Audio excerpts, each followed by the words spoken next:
Welcome to this very special edition of Sports Connection. I'm Darren Joines, Williamson County Schools Athletic Director. I'm here with my partner in crime, Mr. Tate Matthews. Tate, it's the Sports Connection Basketball Media Day edition. We're branching out. Branching out. Just keep pushing the boundaries, right? We do. Pioneer. So very cool, very excited about it. I know this is your favorite time of the year. Playoffs, football playoffs going on. WCS still well represented, and then basketball started. You're a basketball coach by trade, so I know this is a very exciting time of the year for you. Well, our good friends, how quickly they forget. Our good friends out there, the Cooks, Summit High School, the big lineman, his family who stopped me. They mentioned to me, we got to talking, and I was like, I was a basketball coach. They're like, oh, really? When? Didn't even know. 3 years and it's over, Tate. So it doesn't take long. They've moved on to bigger and better things. Speaking of, we'll have Coach Jason Tigert up here in a few minutes. We're going to start off Basketball Media Day with Franklin High School to let our audience know the way we're going to do the show tonight after this 30-minute preview talking about basketball. We'll have Franklin High School come up. It'll be Coach Johnson, Coach Tigert. They'll each have a player with them. They'll spend 15 minutes. They'll do an introduction of their players. They'll talk about expectations for the season. We have members of the media here as well who will ask questions. So 15-minute segments. We go Franklin, Centennial, Page, Ravenwood, Brentwood, Indy, Nolensville, Summit, and Fairview. Now, Tate, this is Sports Connection, all sports. We would be remiss not to talk about a few things. Number one, exciting news. AL Cy Young Award winner, Brentwood High graduate, Robbie Ray, and I like talking about next level. Does it get any more next level than a man winning the Cy Young Award? No, that's as big as it gets. I mean, what have you done lately? Well, I won a Cy Young. Pretty cool. I'd say there'll be something put up in the Brentwood baseball stadium, letting everybody know that the AL Cy Young winner went there. So that's very cool, man, and the way he did it is really neat. Well, Brentwood High School, I talk about this all the time. 68 or 69 team state championships and Cy Young Award winners. I mean, it's just day in the life, right? Well, and didn't Logan win Offensive Player of the Year in the Big 12, I think, in volleyball? So, yeah. As Coach Hester likes to say, 68 state championships. Barbara Campbell has half of them, but it's not really true. But fair, but not totally correct. A third, maybe. Hey, a little bit of a bummer. This is at the time of this show. Obviously, we're coming to you live from Mafiosa's. I want to thank Zach from Mafiosa's for getting this rolling. DP, always getting this set up for us from the factory. So we're excited about being here. We're excited about Lance West being here, WCTV, bringing you this live stream. So kind of hot off the presses, some sad news out of Independence Tate. Yeah, I guess bittersweet, right? Because you're happy for him if that's what he wants to do. But Coach Scott Blade stepped down today, announced it at 3 o'clock today from the head coaching position in the Independence Eagles, one of the true great ones in the profession. And so he's been doing it a long time now. And as you know, when you go into the playoffs as deep as he does, pretty much every year of his career, you go 4 or 5 games into the postseason. When you do that 2 years in a row, that's a whole nother season. So he's been doing it a while. He's ready to step back for a little bit. So it's very bitter and very sad for the Independence football community and us that were fans of that program. But also I'm happy for him. He's got beautiful daughters and a beautiful wife that he likes to spend time with. So happy that he's going to get to do that. But he will definitely be missed on the gridiron. Well, one of the things that's been fun for me in this position is to really get to know some of the coaches, especially in other sports more. It's been fun getting to know Coach Blade, certainly respect what he does, just to watch him at his craft, so to speak. I feel like just my gut is we'll see him again. That's my gut feeling. Obviously, don't anticipate that happening next year, but when it's in your blood, it's hard to get it out of there, and I see him on the sidelines. Yeah, I think so too. He's still pretty young, so I don't know. You never know. He'll get out. You were talking about how quickly people forget. Like the Cooks asking you if you're a basketball coach. I remember when he got here, everybody was talking about this guy at Hillsboro. Man, he's so wide open and he plays so fast paced. And right? Y'all remember that? Now he's kind of like Oh man, they play slow. That guy. You know what I'm saying? Everybody was trying to figure out how to stop him, and now he's kind of middle of the road now, compared to some of these guys. But great job. I always like to talk about this. To my knowledge, media guys, correct me if I'm wrong. There were 4 active guys that have won a state championship at 2 different schools, and Coach Blade was one of them. So now we're down to 3. And the other guys in that category were Rankin, Creasy, and Uverard. So pretty strong company right there. Decent group right there. Yeah. And when you talk about Coach Blade, I mean, maybe we've forgotten a little bit because it's been a few years. But that run he had where they go undefeated and they win the state title, and then the next year they make it all the way to the championship game again. Obviously, it's a great comeback. Disappointing for Independence to lose that game, but you can't find many 2-year runs any better than that.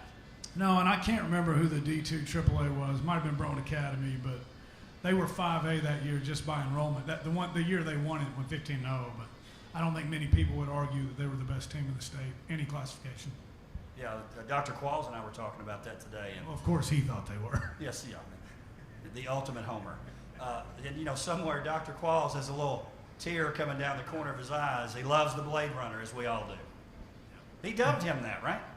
Yes, to my knowledge he did. He'll take credit. He's the one who made it popular. Or he stole it from the SEC or the ACC or ESPN or, some of the things that we have going. That's right. That's okay. Hey, let's talk a little hoops. Let's talk about new coaches coming in. Now, this was a little bit of a surprising stat when I looked at it, even though, you're a large district, these things happen. In our district, 9 schools. So boys coach, girls coach, 18 head coaches, 6 new coaches this year, Tate. On the girls' side, Marcel Williams, Brentwood, of course, not really new. He's been on that staff, been in the district. Bruce Hamilton, let me tell you, a great get for Centennial. You guys will get to know Bruce Hamilton. He's a great coach, going to do a wonderful job. I look for Centennial to be much improved. Tony Hill, he's new, but not really. He was at Centennial at one time. Comes back to us at Independence High School. And then on the boys' side, Tate. Well, a guy you know really well, Troy Bond from Brentwood. You've Very well. had many battles with him at Wilson Central, and then probably maybe even in Oakland. But when you were at Beach and he was at Wilson Central, you know him very, very well. Brought a lot of excitement to the Brentwood Bruin program. Mark Wilkins at Independence, another guy you know really well, coached for you, and then Jared Street at Page. So 3 guys that have really, not that there weren't, but they've definitely given all 3 of those programs a shot in the arm when it comes to the energy part of it. Well, and this is not a critique of people that left. I just want to say that first of all. But we didn't go backwards. That's for sure. No. On these hires. So I'm excited about it. It's going to be a fun year. Now, let's do this.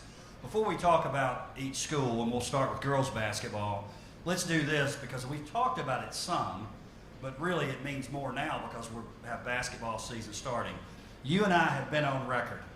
We're not totally happy about this 4 classifications deal. For those of you that don't know, in basketball in the public school sector, we had 3 classifications. We switched to 4 classifications. Basically, that means you're going to see districts go from 8 and 9 teams down to 4 or 5. Here's what that means for the time being. We're going to have 5-team districts, and if you look at our teams, everybody's in a 5 or a 6-team district. You're going to play a district tournament to get rid of 1 team. So that's exciting. You're talking about a thrill a minute. We're going to play a tournament to get rid of 1 team. So to determine seeding, I think what will happen on down the road, you're going to see it changed. Either we're going to have 2 teams advance, which I would be for, or you're going to see the district tournament be eliminated and have just a regional tournament. But a lot of basketball, I'm going to tell you this, and I'm not saying our coaches, but in the state of Tennessee, the reason this happened is basketball coaches. And I can say I was a basketball coach. I was totally against it as a basketball coach. It reeks of the everybody gets a trophy kind of deal. And plus, I think what happens too, I'm on a soapbox here and I'm sitting down.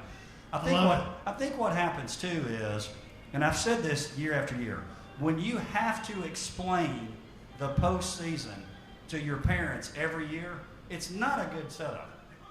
Do you agree with this? 100%, but I'm liking, keep going, man. You're on a roll. That's all I got. That's all I got. Well, give me your this thoughts thing about it. it got derailed, but it's like 9 state championships and in football, man. I mean, come on, right? Too many. And Too many. The thing about basketball too. The last time I checked, it takes 5 to play. Football's a little different. You have to have 22 starters. Now, a lot of times that's maybe the same guys on both sides, but it takes a lot more to have a football team. In basketball, you'll see teams, if you look through the rosters here, that'll have 10 and 11 people on the roster. It only takes 5. So even though schools can be different sizes, if you've got 2 or 3 players that can play, you can compete with anyone. Oh, no doubt. And the thing I always liked, you all talked about it when you all made it, and the Brentwood teams made it, and then Paige with the Lady Patriots. You know, it's really, really hard to win a state championship in basketball, right? But that was considered, if you just made it to the glass house, of course you wanted to be there and do well, but that was a big, big deal, right? I mean, there are a lot of great teams and a lot of great coaches that have never made it to there. So that's what I liked about it. Now you're adding a whole nother division. Yeah. And you know, it's like what we were talking about with 4A, you know, some years, but football, there'll be one of those classes where the state championship game will be a snoozer. But that's okay. It's what we're doing, so it's like you teach your players, right? Got to do it. You got to adapt. This is the hand we're dealt, so let's do the best with it we can. Well, only one more comment I would like to make. So for those that are out there watching, I know it's a bunch. We got our friends in Gallatin are out there for sure. Yes. They're definitely watching. The camp counselor at Gallatin, we always appreciate your support. Make sure that you don't hang a region qualifier banner. Can I go on mine? Can I go on this? Sure. There's nothing that drives me crazy, and I can say this because I went to two places. I'm not going to mention the second one. I went to Farragut and I went to another.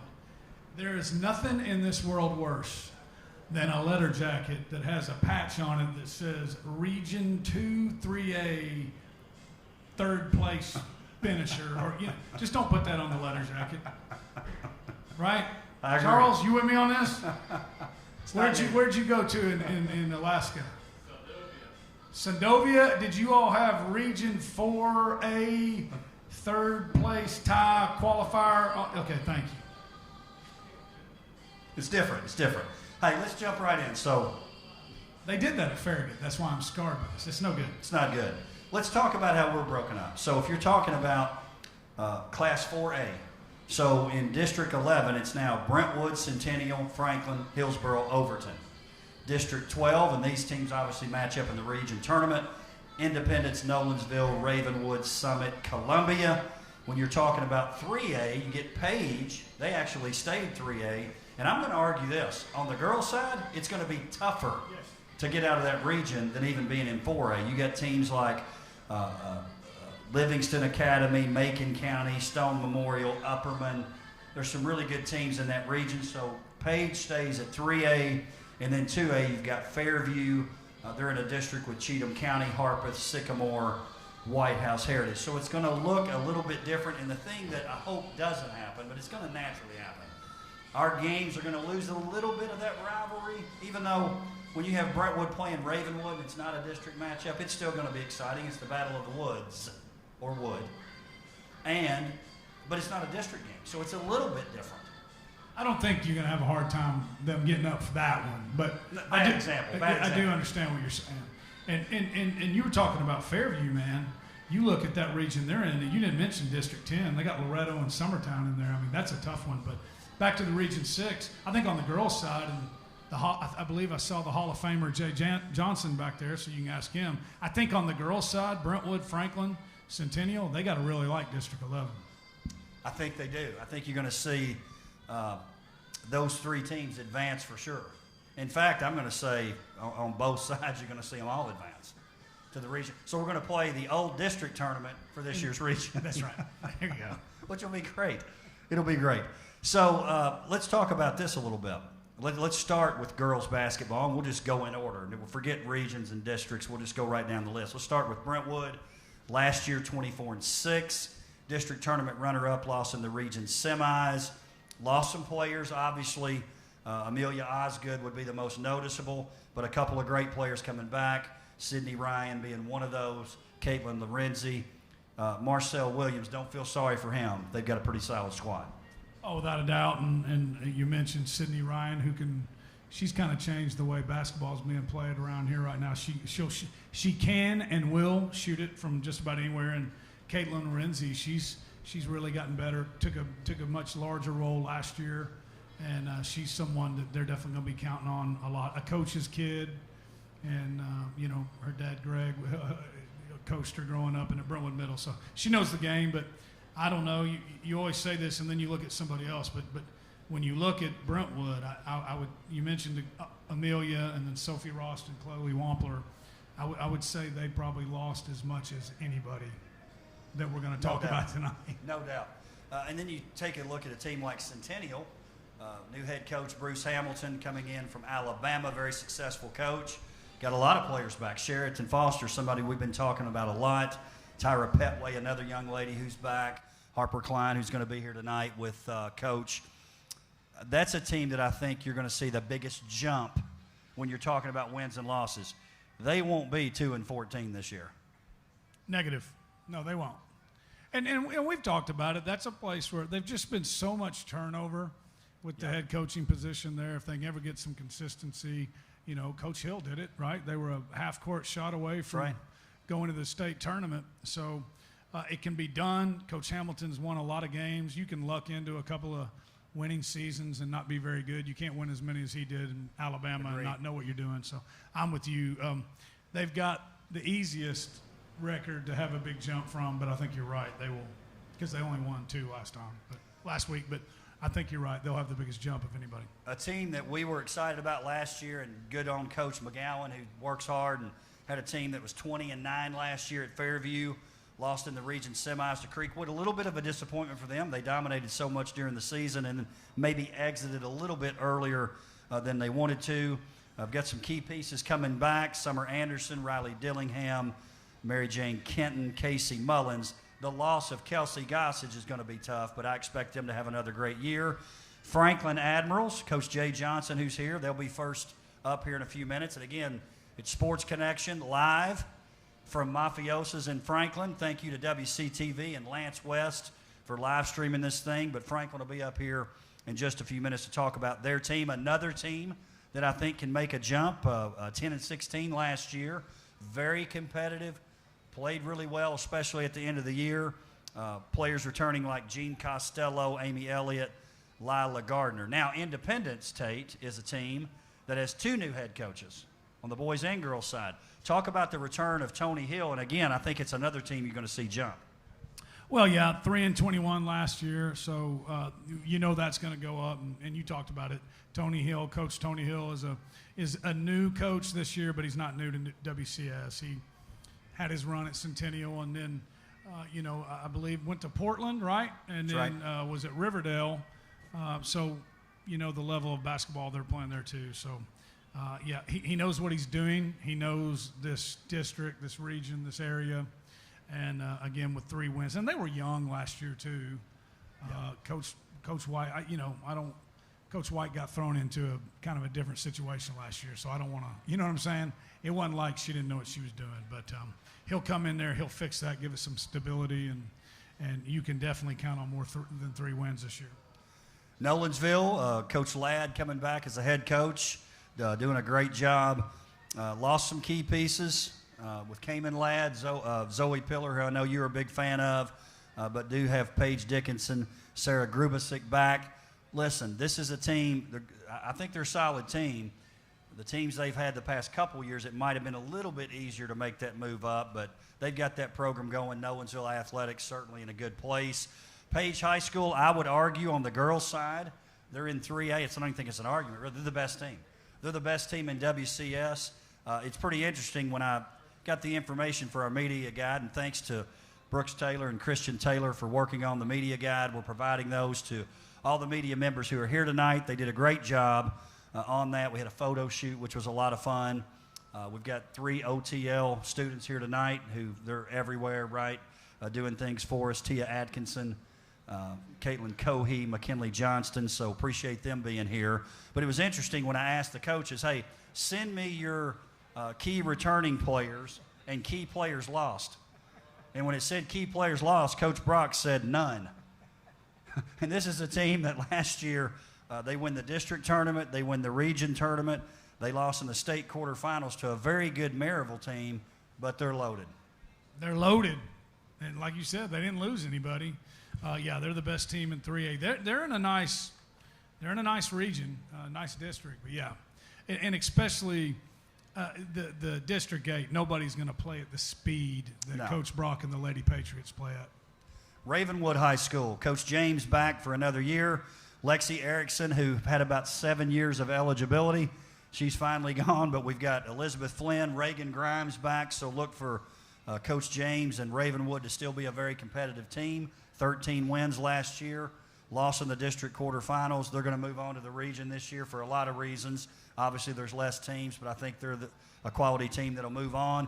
And another team that I think is going to make a jump. Coach Wild and Summit, they had a nice season last year. Lost in the region quarterfinals to Hillsboro. They were 17-11. I look for Summit to make it to Murfreesboro. I think that's a safe bet. Some of these guys, you can just tell by the way they act going into the season, right? Coach Wild's not going to talk a whole lot about it. He's usually going to downplay it. He likes his team. He likes his team. He can't even hide it, and he tries to hide it when he likes them. He likes his team. Bergen Ali. And he knows something about state tournament teams. He does. 3 state championships, 3 different schools, and he's been a few times with some other schools. Bergen Ali, Claudette Runt coming in back. Tate, our part's almost done, but let's roll through the boys here, starting with Coach Bond in Brentwood High School. 19-7 last year, lost in the region semis. Listen, they lost some guys with experience. Griffin Burke, Mason Redner, John Winley, but I like the return of Jake Brock, Daniel Cochran. From his freshman to sophomore year, you're going to see a big jump. Also, Davis White. Well, and let me tell you this. Football just ended. Davis, I don't think, was out there last night. Jake probably was, and I saw Daniel had 10. Daniel's one of the super sophomores we always talk about. Yeah, he's Might tough. be time to add another super sophomore to the list. I saw where my man Grayson Collins had 24 for the Bruins last night. They might be better than what people were thinking. Listen, I think Brentwood's kind of been a team known to be a pretty gritty kind of team.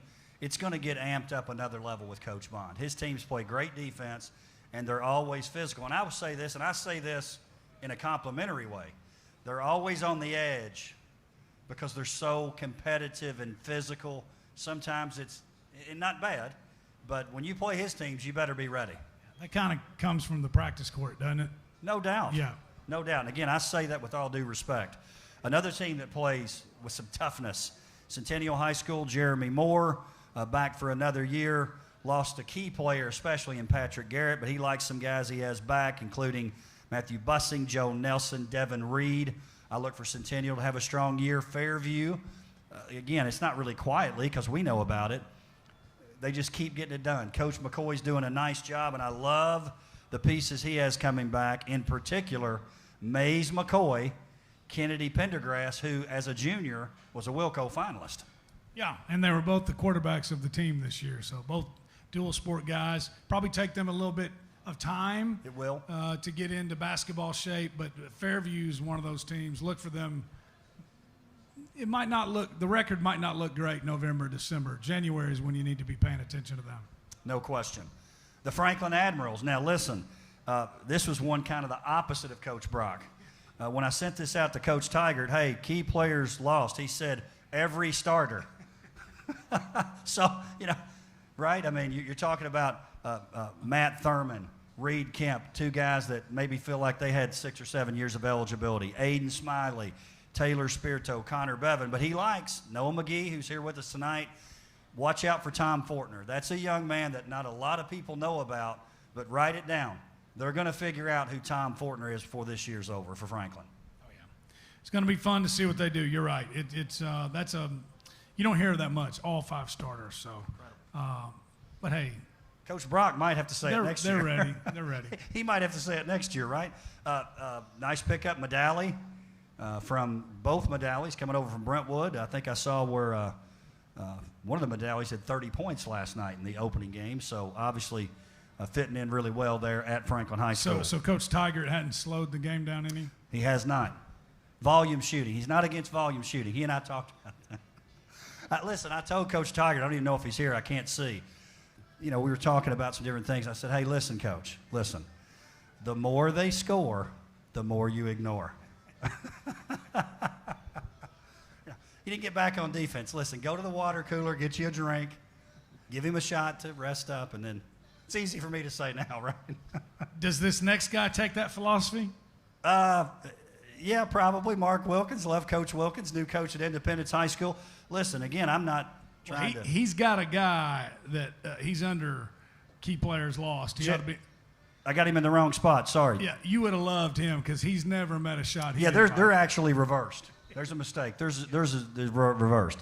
Tyus Anderson, Cameron Bell, Jet Montgomery, all returning players. Yeah, Jet, a sophomore. He's well on his way to having a 2,000-point career.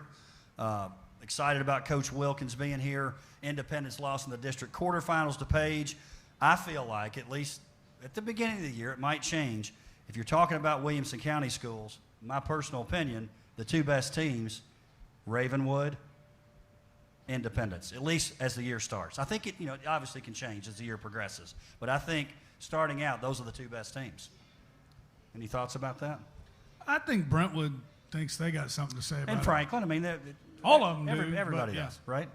Nolensville, again, they're moving up. Coach Babington's back. Grady Powers, a returning player for him. He did lose some key players, some guys who played a lot of minutes over the years for Nolensville. Riley Byron, Max McAllister, Ashton Smith, Davin Watkins.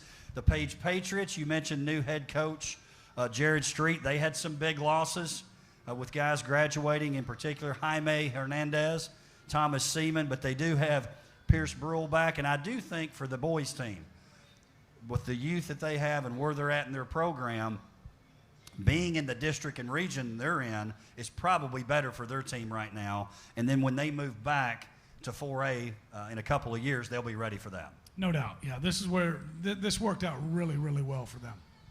Ravenwood High School, Patrick Whitlock, the dean. Coach Johnson really is kind of one of the deans, but he had time off and came back, so. Yeah, but he's on the girls' side now. That's right, but yeah. I'm just saying in the district as a whole. Patrick Whitlock is the longest tenured coach in the district. Correct. So Coach Whitlock, 18-10 last year, district tournament runner-up, had some great battles with Franklin, lost in the region semis to Cane Ridge. Lots of key pieces back.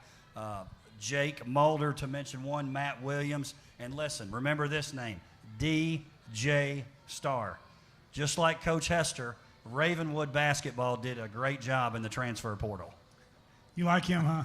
He's a player. Yeah, he is. He's really good. And don't leave out my man. Goes back to my super sophomores. He's not the biggest guy in the league, Evan Gaynor. You love Evan. I like Just wait. Everybody will know about him here by about Christmas. Volume shooter. He plays at a all gas, no brakes. Yeah, he's great too. Our final team, the Summit Spartan, Coach Fay, coming off a 5-19 campaign, lost in the district quarterfinals to Brentwood. A couple key players lost, Trey Hunter, Kaneda Wirtz. Listen, I think a big key for them is going to be, what did Destin and Keaton do? Are they going to play? If they play, it obviously makes it a lot different for Summit. I think he's anticipating what that's going to look like too. At this time, they're on the roster. They're returning players. If that happens, Summit moves up a level. If they don't, maybe that makes that a little tougher. Yeah, and kind of same deal as Fairview, but even different. Depending on what happens Friday night. If they win Friday night, then you're not getting them back until at least the second week of December. Tate, appreciate you being here as always. Listen, I know the crowd wasn't here to necessarily hear us talk. They're here to hear from these coaches. They're here to hear from the players, right? Here to hear from. Yes. Let's say that 4 times fast. Appreciate our members of the media for being here. Again, Mafiosa's, if you're watching live out there, come on out, plenty of time. Got some great food out here at Mafiosa's. Also, WCTV, Lance West, coming through for us again. Hey, he stepped in on that game day at Ravenwood when we needed him. Came up big time for us, so Lance, we appreciate him as well. Working overtime too, man. The guy, Lance never disappoints. Hey, we're going to take a quick break, and we'll have Franklin High School up at the desk when we return. Again, we're live from Mafiosa's in Franklin.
I'll start it.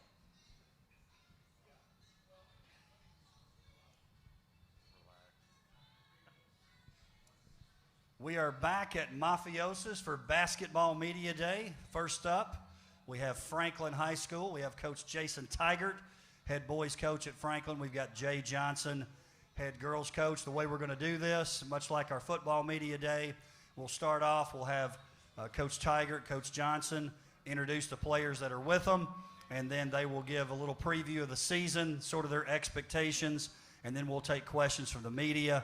I'll walk around and give you guys microphones. If you would, identify yourself, your name and your publication before you ask your questions. Franklin High School, on deck, we have, I believe, Page High School. So Franklin High School up first. You guys take it. Jason Tigert, Franklin High School. Thanks for having us with us tonight. Noah McGee, just a senior. Sharpshooter and a perfect example of what we want from our student athletes at Franklin High School. Tremendous student, just does everything well. Just a coach's dream. Tremendous work ethic, serious approach. Watches film on his own.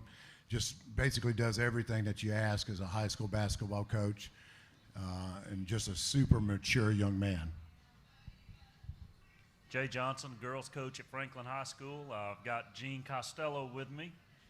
She's a senior for us this year, 3-year starter, and we're looking for big things from her this year, expecting her to step up and pick up a lot of the scoring for us moving into this season. Let's start with questions. We'll start here with Charles Pulliam, and we can ask, if you want to ask both boys and girls, and we'll just move the mic down the line here. Well, I guess I'll kick it off here, guys. Let's go with Coach Johnson and Jean first here. Just tell me a little bit about what it means to be getting back into this season and some of your actual expectations, too. Well, for me, like you said, first of all, I'm glad to be back. It was so nice to have a game last night under normal conditions, so to speak, and we're really excited about getting started. We're going to have a new look this year. No doubt. I'll only Coach Hahn told me to stop saying her name so much, but Kate O'Neill graduated, and that's some big shoes to fill. It's a lot of points out of our lineup, and we're looking for several people to step up and fill that role. I'm really excited for this season because we know that we have a challenge in filling Kate's shoes because she was such a big part of our program. We have a few girls coming back I play with them in Grassland, and I'm really excited. We have really good chemistry with our team. Everyone likes each other, and I'm excited. Going to the guys' side, obviously one of our big topics talking about coming into this was you're one of the few teams, I think, where you lose an entire starting 5. Coach, how do you approach the season like that?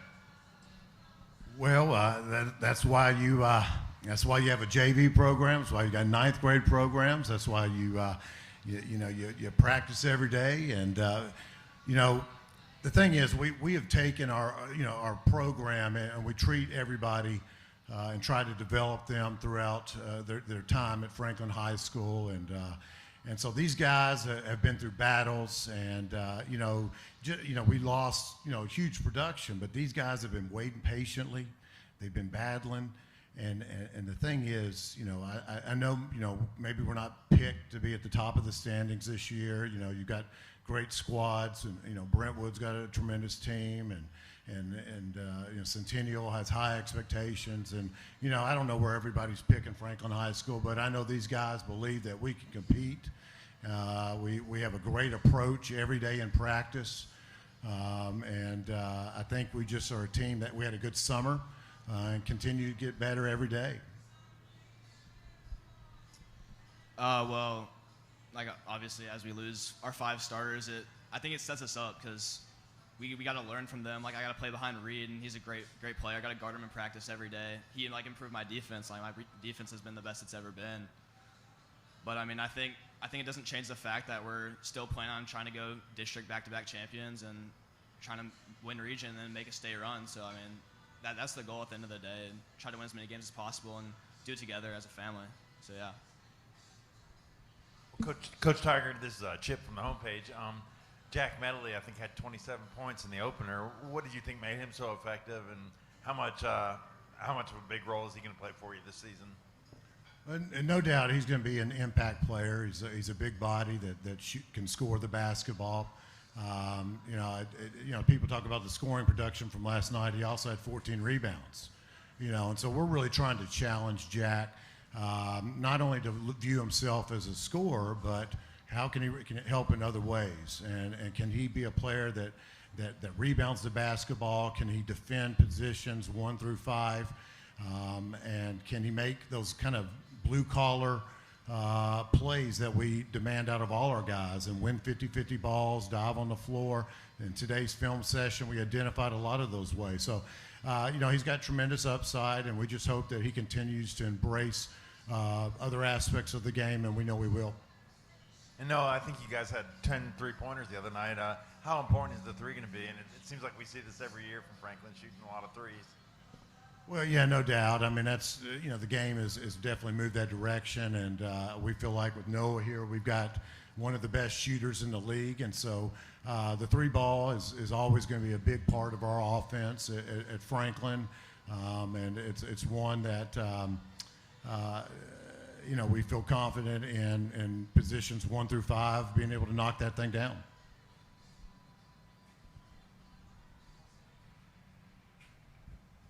Tom Krieger at the Tennessean. Both coaches. Okay, try it again. Tom Krieger at the Tennessean. Okay, it's you two. New classification, 4 classes. What's your thoughts on 4 classes? I know there's a lot of small districts now. What's your thoughts on the new classes, the new format? Are you happy with what looks like it's going to be small districts, tournaments? What's your thoughts on it? Well, I'll go first on this one. I don't know yet. I mean, it's be interesting to see how it plays out. It's definitely a different look for us. We're used to seeing Summit, Page, Ravenwood twice a year. It's going to be different for sure.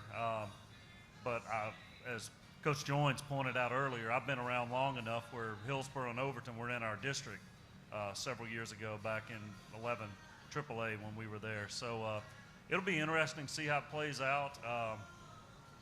It'll definitely put a premium on seeding for the tournament. So you can finish in those spots where you can get through to the region, but it'll be interesting to see how it plays out. Coach Tiger? My preference is 3 classifications. I like the way we had the system before we changed. We'll play whoever's in front of us. That's, we'll play whatever tournament format's there. It's, I'm not that invested, and, I'm not going to go out there protesting 3 classifications, 4, 5, 2, whatever it is. But you asked the question, and I like 3 classifications. I like the bigger district. Scheduling's a lot easier whenever you don't have to worry about, and it's going to be tough for a lot of these schools. It's easy for us here in Williamson County with so many schools nearby, but some of these counties, if you look at the districts, I mean, they're having to travel tremendous distance. There's going to be a lot of strain on those teams.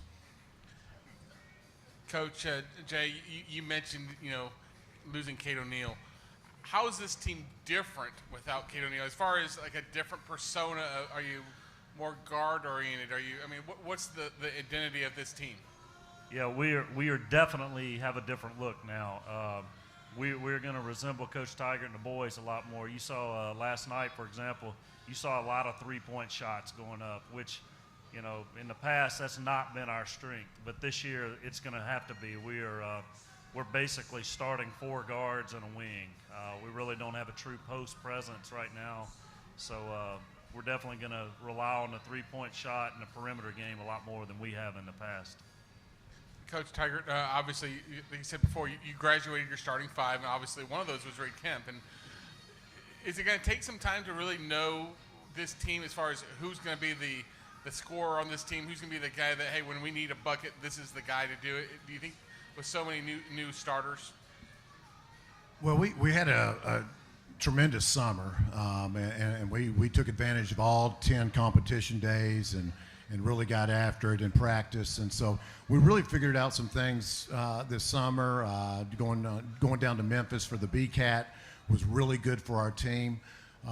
These are guys I've been around now for a couple years, and so we feel like we know who our go-to guys. I obviously know who our leadership is with Noah, Tom Fortner, just tremendous leaders. We have a sophomore in Davis Long that also really represents what we want out of our players. And so we've got a lot of things established.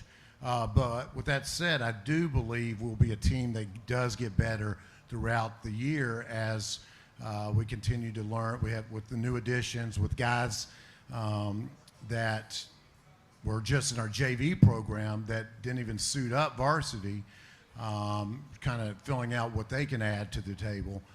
So with that said, I feel like I know a lot of the pieces, but I think we'll get better as time goes on. Tyler Palmet's here with Main Street Preps. For the coaches, it's going to be next year the NFHS is going to allow state organizations to experiment with a shot clock if they want. And I'm not putting you guys on the spot. I'm going to ask all the coaches this tonight. But what are your thoughts on the shot clock? Would you like one or not? Well, Tom asked me that at Dixon County one year, and I know his thoughts. He likes it, if I'm not mistaken. But I'm against it. I like to give the smaller team or smaller school, give them a chance. I think if come out and guard. I mean, if instead of having to rely on a shot clock to dictate the offense has to go do something, how about get your team to come out and guard somebody? Is kind of my thought. And so I know we also like to, if we get leads, we like to bring out the defense to us. And if they don't want to do that, then we'll put the ball in the hip. And I don't have a problem with that. And with the shot clock, that would alter at least my approach to the game. But that's just that's my opinion. Noah, you got an opinion on that? I'll just play with whatever. I don't care. Like, shot clock or not, I'm going to play. I've got strong feelings about this. I always say basketball is the best game out there. And I hate when there's rule changes that try to make the college game like the pro game and then make the high school game like the college game.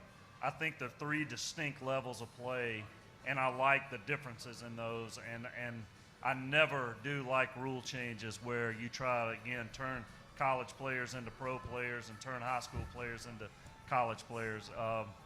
Like I said, it's the greatest game out there. Leave it alone, and let's just play. Thank you, Franklin High School. Good job.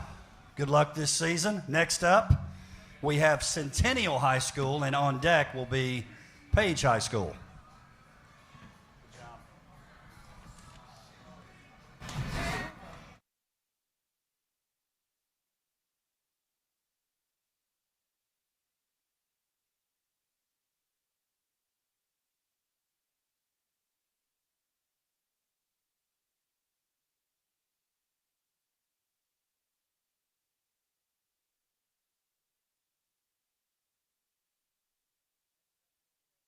Centennial High School. Recap from last year, Centennial High School girls team, 2-14. First-year head coach Bruce Hamilton, who comes to us from Alabama. We're excited about having him in the state. On the boys' side, 15-12. Coach Jeremy Moore is back for another season. Coaches, if you'll start off, introduce who's with you, give a little bit of an expectation for the season, and then we'll take questions from the media. Again, Centennial High School. Yes, I'm Coach Hamilton. I have Harper Klein, a senior guard, with me. And expectation-wise, I think that's kind of hard to put a thumb on, being new, learning the girls. I think we expect to play hard, expect to get better, expect to compete, and we have some learning to do. Hopefully learn how to win close games and just continue to get better. We're very excited, had a good start, and look forward to the season for sure. All right, I'm Jeremy Moore, Centennial High School. This is my second year, and I brought with me Matthew Busing.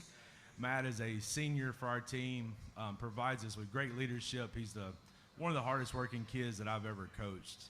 Gym rat, loves to shoot and work on his game. So we're expecting him to have a great season, not only on the court, but he's also a great locker room guy and kind of keeps everybody in line and everybody straight on that. And then as far as the season expectations, I guess I'm not any different than anybody else. We're going to try to win a bunch of games and hopefully compete for a district championship and get a little bit better each day that we're practicing. I'm fortunate because right now we have close to 30 guys in our program, and they really practice hard. They work hard. They punch the time clock every day. So it kind of makes my job a little bit easier and a lot more fun. Hey, coaches, over here to your right. Tyler Palmatier with Main Street Preps. Over the next year, the TSSA is going to start polling coaches about whether or not they want to experiment with a shot clock, because they'll be allowed to experiment with one next year. What are your thoughts on a shot clock? Are you for it or against it? No, I would love a shot clock. I think it's great for basketball. You know, getting down 4 in the fourth quarter and somebody putting it in the freezer is tough to deal with. So, you know, I think a shot clock is just going to make good teams better. And as a coach, I would love the challenge of it. You know, I understand there's some logistical challenges to a high school shot clock as far as the expense and finding somebody capable of running it and not, you know, really messing up your game. But I think it would be great for the high school game. Well, I agree with Coach Moore. I think the game's evolving that way, so might as well start trying to get used to it. Particularly, I could do with or without, but you know, I think the shot clock is kind of where the game's heading. So I look forward to seeing it for sure. Tom Krieger, Tennessean.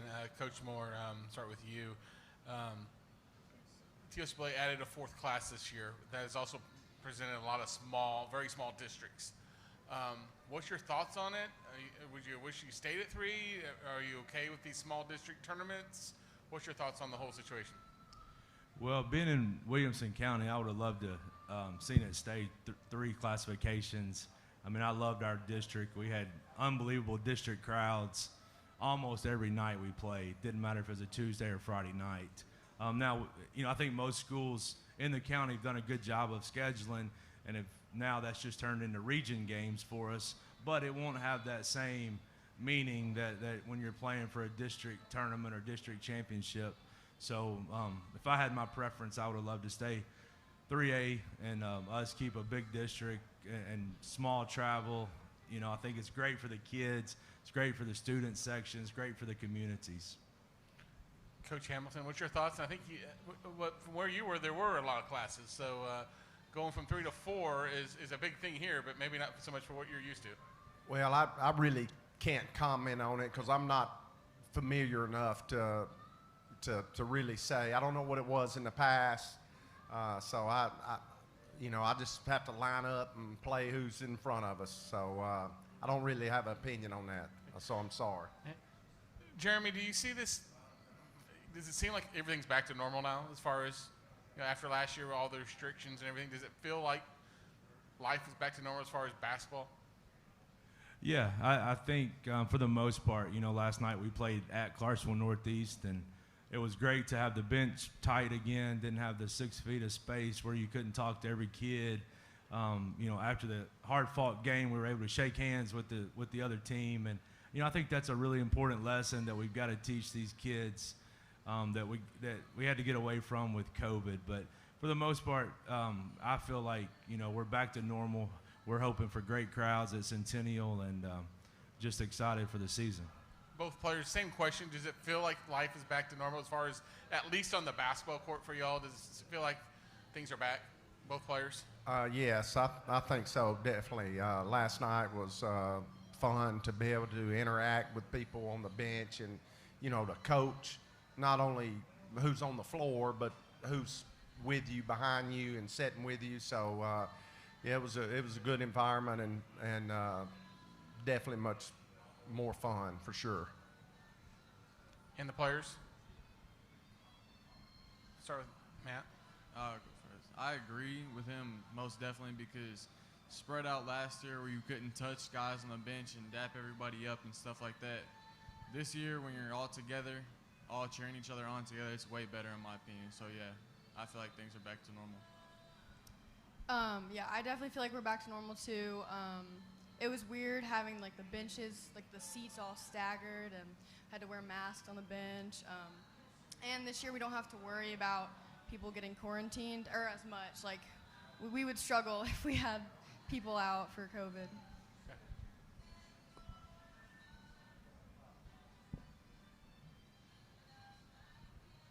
Chip from the homepage, Coach Hamilton. How much do you have to kind of like change the mindset? Is that one of your big objectives this year to get things headed in the right direction?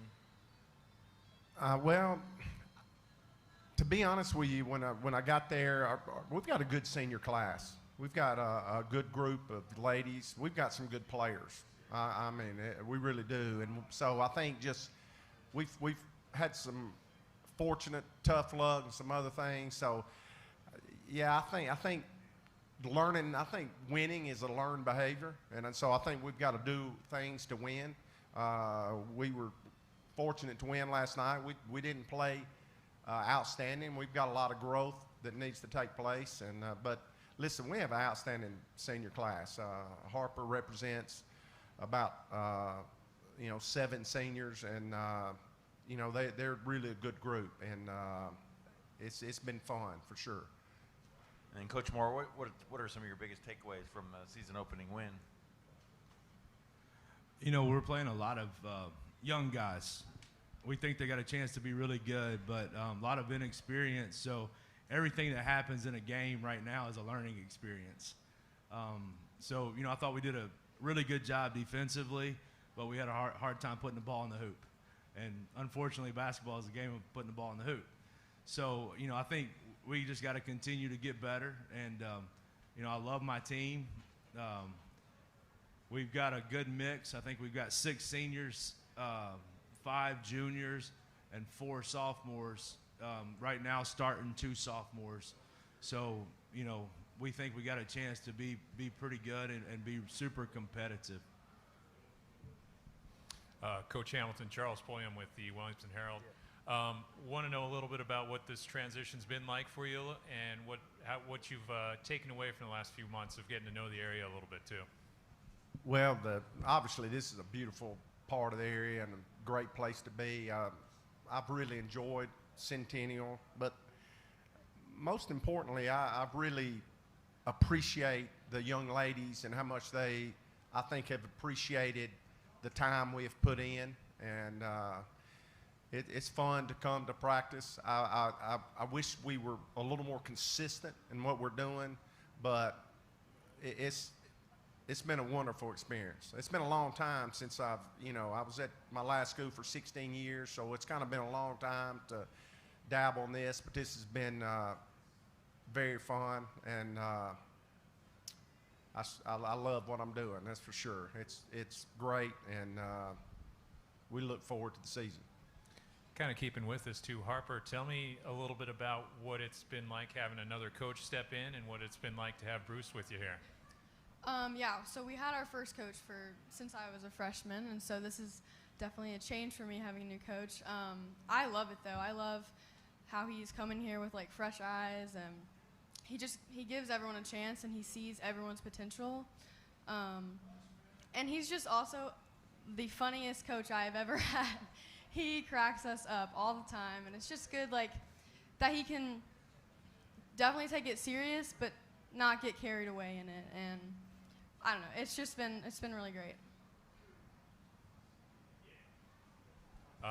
Lastly, Matt, thinking a little bit about this season and coming into this, I know we chatted a little bit about how the new districts are shaping up and everything like that. What are some of your thoughts coming into this new setup here? Me personally, I don't really mind whether either or, because I'll play anybody in front of me, but I did like it how we had it at first because we had a lot of rivalries in that region and district. So, yeah, I like the old way, but I'll play anybody in front of me. This is Brad DeShiel with Dash to Sports, voice of Independence High School Athletics. This is for the players, Matt and Harper. Just briefly, give me you're both seniors, looking back over your careers, like, in high school. Give me maybe your highlight moment, something you did, something the team did, when you look back and you'll remember and you're like, 5 years from now, you're like, yeah, that was a great game. I like how that played out for both of you, please. I'll go first. The games, to me, isn't really the part that I remember. It's really the brotherhood that you create and the family and the love that goes on in the locker room and all the people that you meet, all the new people that you meet. The games are fun, but, yeah, like in the off season, all the hard work that you put in, all the struggles that you go through as a team. So I feel like that's the best part of sports. Yeah, I agree. For us, we have never had the best record, so that's definitely not the highlight for me. Looking back, I just feel like all of our practices and all the time we spend together has been amazing. We all are we have a very great bond. I feel like we all get along. I don't think I'll ever have this again with any other teammates. It's awesome. Thank you. Good job, Centennial High School. We got Page High School up next. Ravenwood on deck. Good job.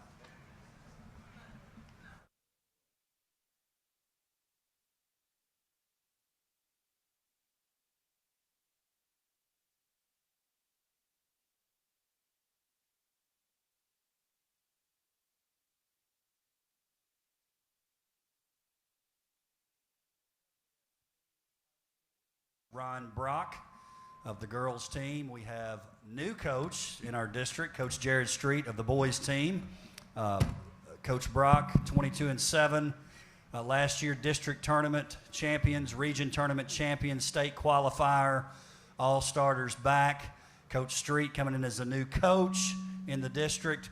Did lose a few starters, 17-10 last year. Coaches, if you would, just introduce yourself, introduce who's with you. And if you get a little feedback, that means the coaches maybe move their mics a little further from one another if you get a little feedback there.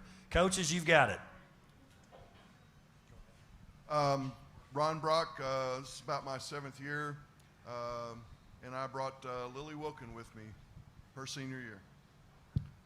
Jared Street, first year here at Page, and brought senior Pierce Brule. Coach is over here to your right. Tyler Palmetier with Main Street Preps. The TSSA next year is going to have an opportunity, if it wants, to experiment with a shot clock. It hasn't made any decisions. It's going to pull all of you guys over the next year, I would guess. What are your thoughts on the shot clock? Are you for it or against it in high school? Personally, I think a shot clock could make the high school game more interesting. I think it could create, this environment where our players are prepared for college basketball when they move in that direction. I think when you look over in Europe, a lot of the younger players are playing with shot clocks at a lot earlier ages than our kids are, and a lot of European players come over here and they're pretty skilled.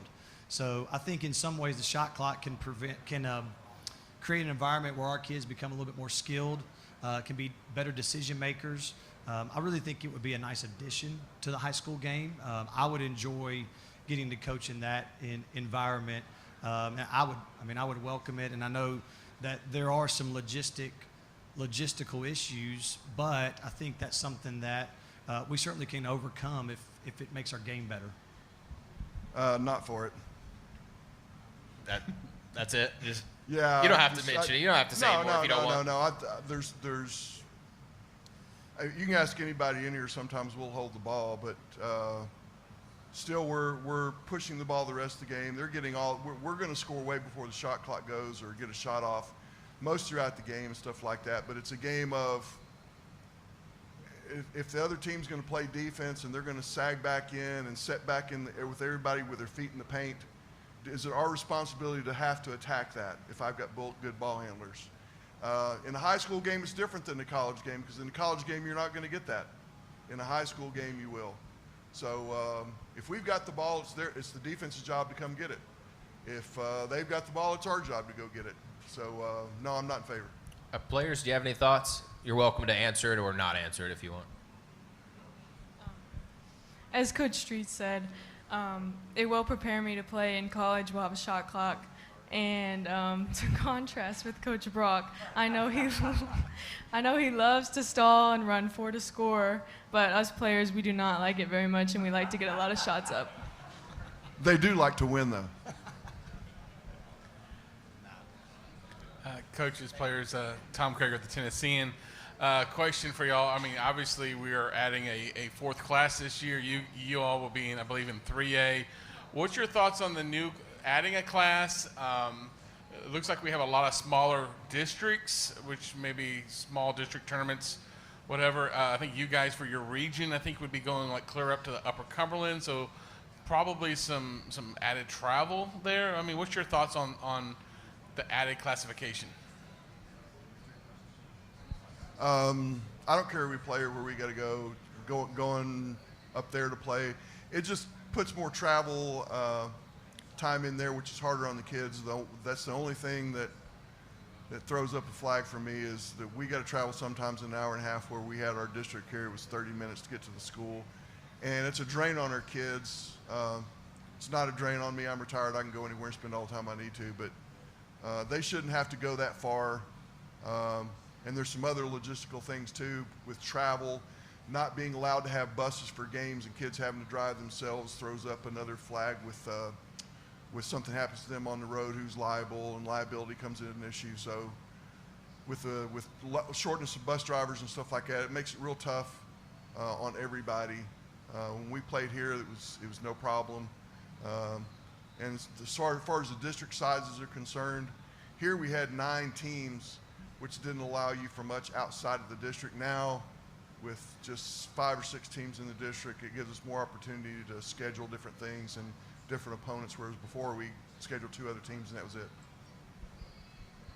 I'll second with what Coach Brock said. I think all those things are certainly issues, and the scheduling obviously is a positive thing for me, because it provides us to schedule different games for our players, and allows us some flexibility to schedule some, create some a unique schedule for our kids. But I think the positive for adding a 4th classification is adding a 4th state tournament, which adds another experience, another set of kids that get an experience to be in the state tournament. And I think when our kids get to experience a big-time event like that, or more kids across the state get to experience that, I think that's a positive thing for our students and our players. Coach Brock, last year you all went to the state tournament in 3A with everyone. Now you're in 3A with a 4th class. I think you return just about everyone, or you return everybody. A lot of people have pegged you all as one of the top teams in 3A. What do you think about going into this season with as one of the top, looked at as one of the favorites to get back to Murphy Center? You know what? I could give you an answer, but it'd probably be better to throw this to Lily. Okay. Lily's great at this, and believe me, she could answer this question a lot better than I could. Okay. So I'll let Lily answer, and you'll get a true look at what the team thinks. All right. I was talking with my dad earlier today, and he told me a really good quote. He said, the past doesn't guarantee anything. We did well in the past, but we still have to work hard and still have to put the time in. And it'll be a completely different experience, but I hope we will get to do it again. Players, with you guys, in the past we've had an all Williamson County League plus you had Dixon as well. Different now, not being in the same leagues of not having Brentwood, not having Franklin, not having Summit. How different is it for y'all not really having essentially an all Wilco league? Sure, yeah. It's pretty different this year. Our schedule looks a lot different, but we look at it as just another chance to go out and create new rivalries. So that's really what we're looking for. So we have 5 returning seniors this year, so we're really excited to build new rivalries and play new teams. And Lily, what about for you? I mean, you've grown up playing the Brentwoods of Lily. You've grown up playing Brentwood and Franklin and all these Williamson County teams, and not having them at the same district tournament is going to be a little bit different for y'all. Well, we still play Brentwood this year, so that'll still be a pretty exciting game. And the past years, the district teams have changed every year. Like, we're losing and gaining players, so our rivalries kind of change every year. But we're still excited, like Pierce said, to make new ones and see what the future holds. And Coach Street, what are your hopes for what do you feel like this team is capable of?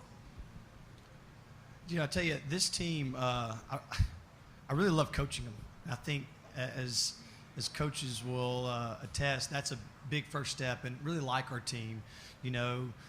This team, we do have 5 seniors, but in some aspects, we do have some inexperience, and so it's going to take our team's going to develop throughout the year, and so I expect our team to get better every day. I expect our team to use each game as an opportunity to grow. They've already demonstrated that every day in practice, and so this team is a really coachable team. We've got some high basketball IQ, and so that makes it fun to coach, and so I think this team will be better by the end of the year because of how much they're locked in and how much they just want to make this a great season. Coach Brock, Charles with the Williamson Herald here. Want to know a little bit, I know you passed the mic off over to Lily there, but to be in your position to have everybody coming back from that history-making team of last year, what are you most excited about going into this year then with that group?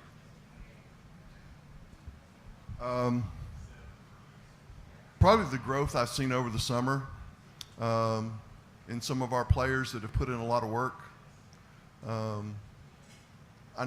Like I've said before, I know what I'm going to get from Lily and Mackenzie and some of the seniors, but Abigail Ward is turned into a new player over the summer. She's doing things you wouldn't expect of her before she's a 3-year starter, but you would think of her, most teams would think of her as a role player. She's turned the corner and she's no longer a role player. She's somebody that you're going to have to contend with every night. Brayley Bushman who's a junior, really matured over the summer, which she didn't have last year, and is lighting things up, and she's another one that you've got to contend with. So anytime we can do something like that, and then our post players, our sophomores from last year that are juniors this year, last year they were coming in as really freshmen because they didn't get the summer, they didn't get the preseason to work. This year they've got all of last year plus the preseason and the summer to put in time and work, and you see a lot of growth from that. Our backups are just as easily can be plugged in to start. Brooklyn Burrow is playing real good. I think she was 2 for 2 the other night, and she plays real aggressive, hard defense, plays good defense. And even our third post player could start for most teams, and she's a senior. That's Jenna Geiswitz, okay?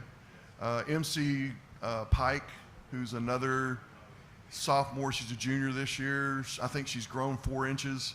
Now, she hadn't, but she seems like it. She's at least 6 feet tall now. She got hurt this summer, so she didn't get all the summer, but I'm excited to see them put it all together here toward the end of the year with all the growth that's happened. And we have a tremendous group of freshmen that are willing to push our varsity players. Seeing them out there and playing and growing, I'm just watching them and enjoying their growth and maturity, and they're a real tight team. That's fun too.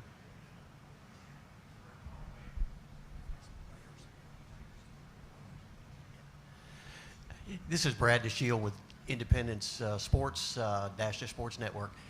Coaches, when you think about transitioning from, you see some players graduate, and then you have new guys come in, young kids come in, girls, guys. What what is the biggest, when you're coaching, what is the most important thing as a coach, aside from just the fundamentals of dribbling and things like that, that you look for in trying to choose that starting 5 team as they come in? I know obviously some are huge athletics, very, very good athletes, but what is it to get that team chemistry? Are you always tweaking that to try to get the best team on the floor, just for both of you? Yeah, I mean, as coaches, you got statistics that we all see: points, rebounds, assists, steals. But the things we talk about with our guys is making winning plays. Taking charges, diving after loose ball, blocking out every possession, sprinting the floor. We talk about being character guys. Us as coaches, we talk a lot about our kids and what type of character they have, because we feel like kids that have high character, that's going to carry over. And that will carry over into team chemistry because they're willing to give of themselves for our team. And so I think when you talk about creating a program that's going to replace seniors, it really is important to have a good freshman coach, a good JV coach to help develop that within their younger players. So then, as opposed to a rebuilding year, you hopefully have years where you're just simply reloading or restocking, and we're fortunate at Page. We have a lot of great kids that are team first. And when you have a lot of great kids that are team first, that want to play hard, team chemistry kind of takes care of itself. And so as coaches, you just hope to try to maybe not get in the way and let the players do what they do and be special on the basketball floor. I think one of the most important things is have a consistent program over the years. I know Coach Street, this is his first year, and they've had some issues with that with the boys. They've had some turnover. But that's how you plug people in and get them. It's a seamless transition. As long as you've got an established program year over year after year after year, and they know what the expectations are, they know what you're asking from them, what they're required to do to get that time on the court and be a part of the team, and then you just build that. But I think it comes all down to consistency and longevity and having a coach and a system there in place. Thank you, Page High School. Nice job. Ravenwood is up next. If we can get Ravenwood coaches to move forward. Hey, coaches, just a reminder as you're getting here, we've got pizza provided for the coaches and players who are here representing their schools.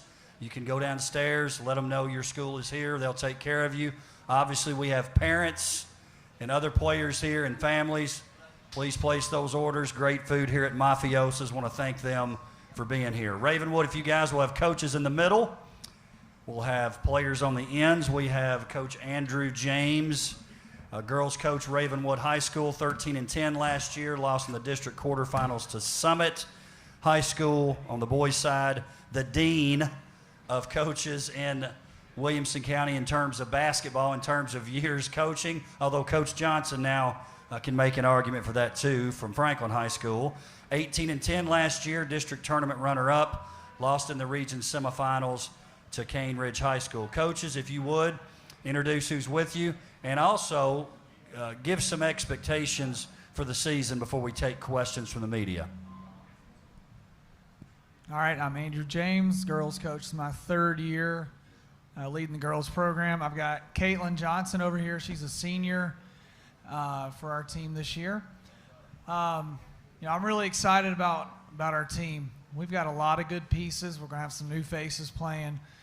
We've got 4 great seniors in Caitlyn, Reagan Grimes, Claire Novak, and Sneaky Nariñanas. And we're really excited about this team. We've had a good start to our our scrimmages and things like that, and it's just a great group of kids that I'm excited to coach this year. All right, I'm Patrick Whitlock, 16th year at Ravenwood.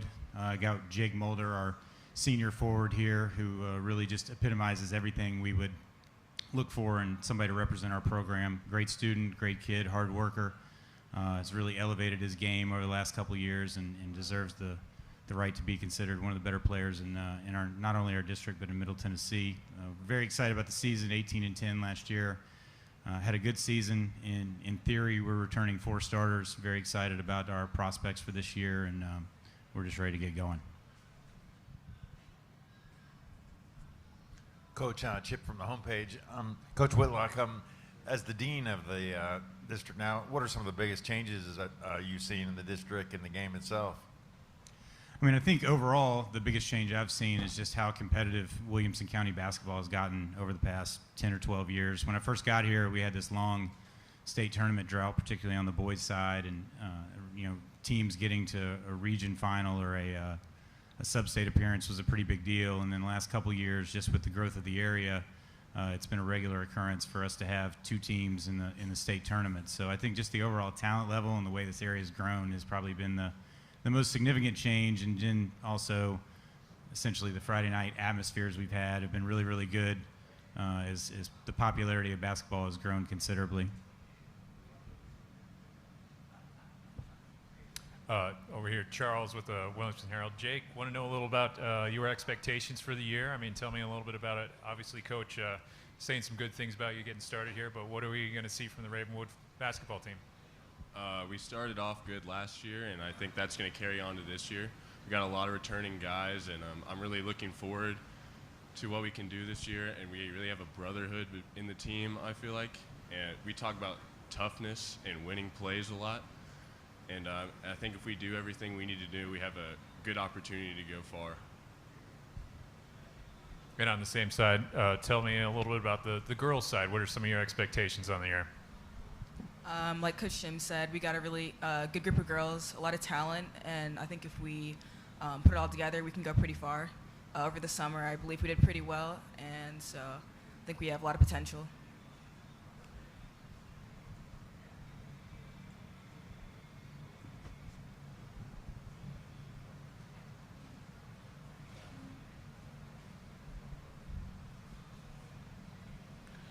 Hey, coaches.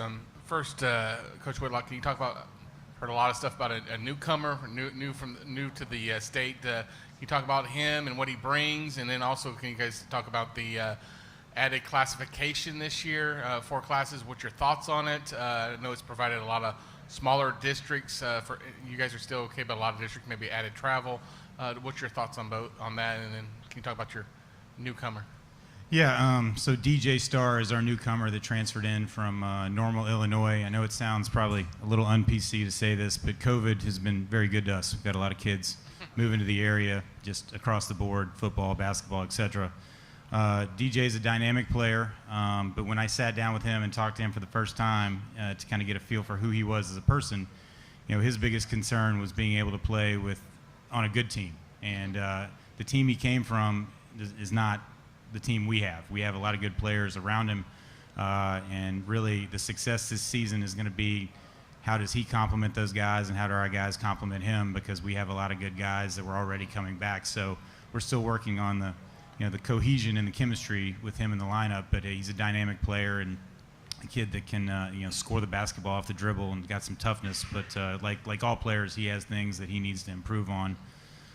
In terms of the classifications, it's interesting. We heard for years from our Coaches Association that this was the right move to go to 4 classifications, and everybody seemed to be for it. And now that the lines have been drawn up, you can't find a whole lot of people that are really happy with it. I don't see a lot of purpose in playing a district tournament to eliminate one team. And our view really is more looking at it from kind of a region standpoint. We're playing almost everybody in our region twice, keeping a lot of those Williamson County rivalries live. We'll see how it shakes out. I think, giving more kids an opportunity to play in a state tournament is a good thing, but I would prefer our bigger districts and the way it was. Coach James, for you, your thoughts on the new classification setup? Well, I'm really not a fan of the small districts. Obviously, I know a lot of coaches have talked about it did make scheduling a lot more difficult for us. I like playing in a big district. Just makes it a little bit more competitive, and like Coach Whitlock said, I mean, you got 5 teams in a district. It seems like there should at least be 7 or 8.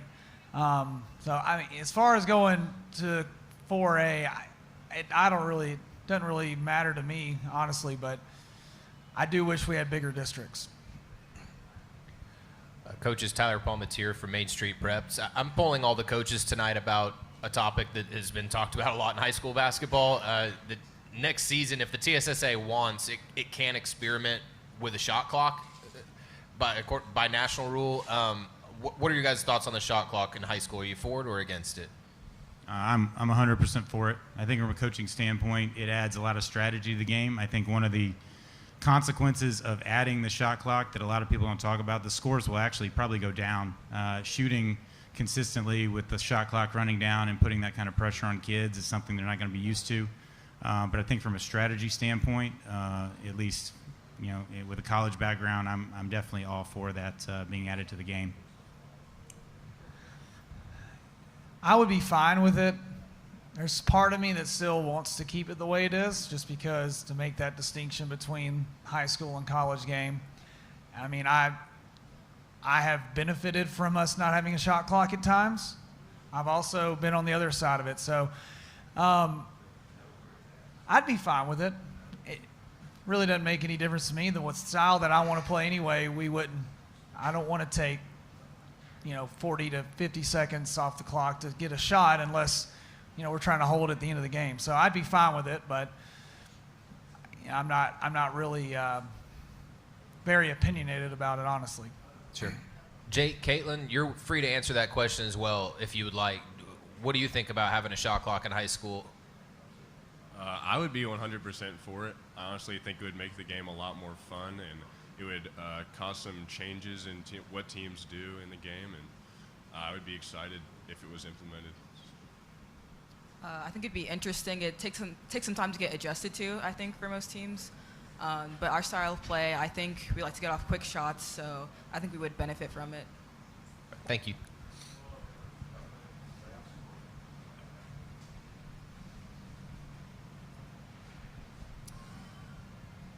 Any other questions? Thank you. Good job, Ravenwood High School. Up next is Brentwood High School. Brentwood up next. As Brentwood comes up, they have a change like Independence in both head coaches. Marcel Williams on the girls' side, he's no stranger to Brentwood High School, been on staff for several years. Troy Bond, new head boys coach at Brentwood High School on the boys' side.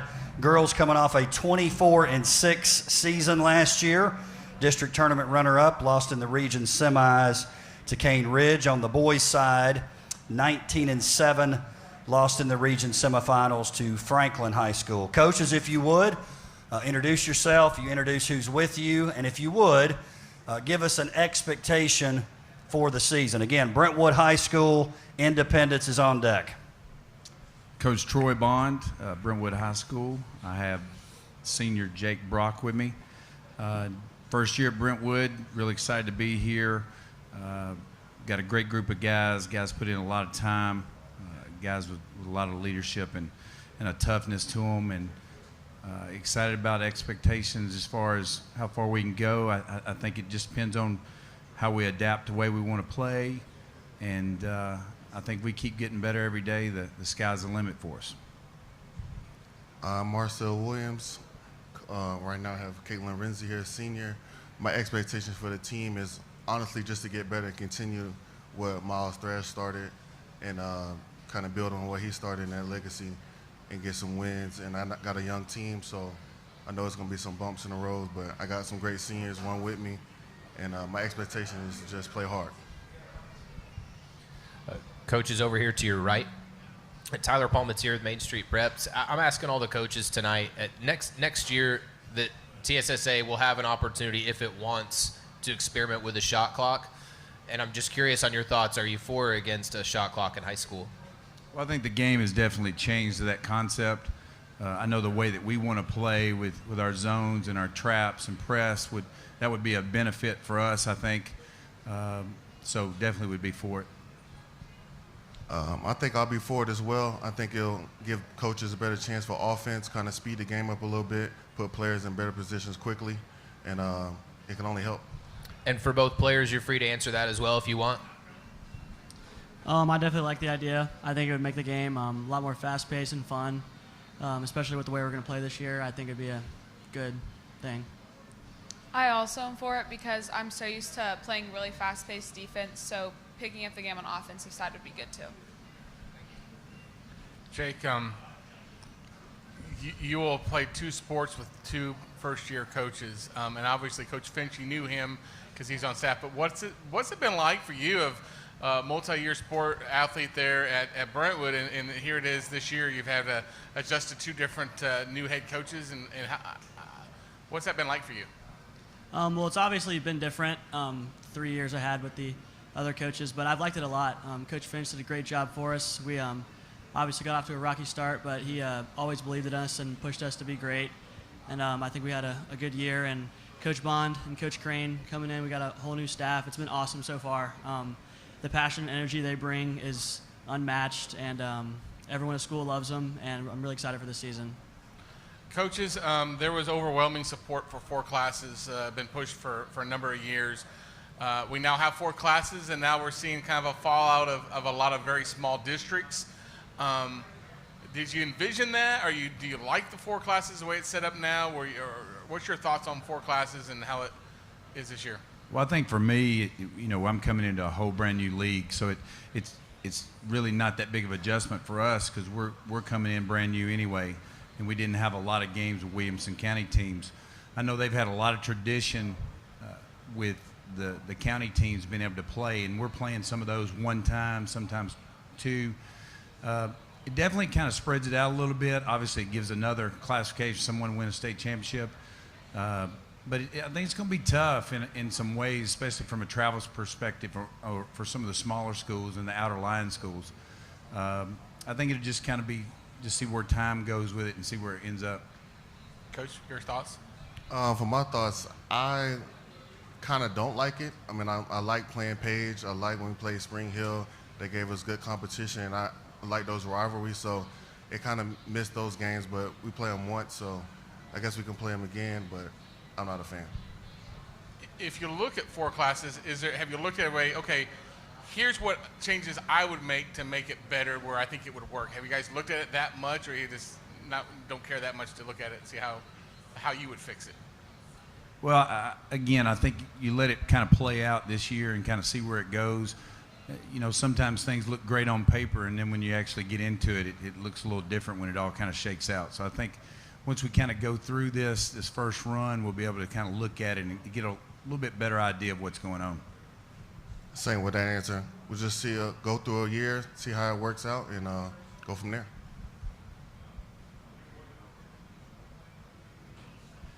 Chip from the homepage. Coach Bond, Grayson Collins at 24 in your opener. What do you think made him so effective, and what can we expect from him this season? Grayson's done a great job in preseason work, weight room, conditioning, puts a lot of time in with shooting. He's one of those warriors on the floor that you love to have. And just being a sophomore, his leadership abilities are definitely further than his years. He just really bought into what we want to do. And we're really getting up down the floor and getting after it. And we hope to bring energy there and a different kind of level to the way we want to play. And I think he fits that style. I think a lot of these kids do. I think Jake Brock is going to really prosper in it when he gets back to the basketball shape type thing. And so excited about it. Coach Williams, Caitlyn, want to know a little bit about just the team makeup. I mean, obviously we've seen a lot of Amelia Osgood for several years here. She's kind of dictated what the Lady Bruins do, but what are we going to see from this team? What kind of team makeup, what kind of identity do you guys have? Right now, we're trying to shape that identity. We have 6 freshmen on the team right now. We got 3 seniors. We got to me, we have 2 people that really return. So basically, everybody on that team is brand new to the varsity level. So it's going to be a lot of leaning on our seniors for that leadership and that support and positivity. Other than that, I'm just looking for my 2 seniors to play like seniors. I think there's going to be obviously some learning mistakes in the beginning because so many people haven't played on the varsity level, but I think it's going to be fun to have all those younger girls look up to me and Sydney as the seniors to lead the team. And kind of similar on the boys' side, starting with you there, Jake. What kind of team identity do you think we're going to see from the Brentwood boys this year? I think you're definitely going to see a physical team. We want to come in and dictate what the other team does and do what we know how to do and just play at our pace and just get better every game as the season goes on, and hopefully in the postseason we can do what we want to do. This is Brad DeShiel with the Dash to Sports Network, Independence High School sports. This is for the players. Talk about coming from, both have new coaches, okay? We talked about that a little bit. Talk about the responsibility as seniors that you feel, or how do you handle that responsibility going into a season like this? You both had good seasons last year. You're trying to carry that on, trying to carry the momentum, and with the new coach as your guide, which is great. But talk about on you guys, what pressure, do you feel extra pressure as seniors and leading this team, being leaders of the team? To be honest, not really. Okay. The Brentwood basketball tradition runs very deep, and we're always known as a good family. And I think even only being at practice and stuff for about 4 days, you can tell everyone's bought in to what we're going to do. And I'm very excited. We have 3 other seniors, and all just trying to be leaders the best we can. But Coach Bond leading us, I think it's going to be an exciting year. Caitlyn? I feel like it is a big change for me because I have a sister who's a freshman on the team, so that's like really big for me, and I have to be a leader for all of them, but especially her, because she looks up to me as family and as well as the team. But I think our team is still the same, as Miles had left it. Just we're changing plays, obviously, but we're still trying to play the same way Brentwood basketball like we did the last year. That's great. Coaches, I'm going to kind of flip that question to you guys. Do you feel any added pressure? You both have followed good coaches.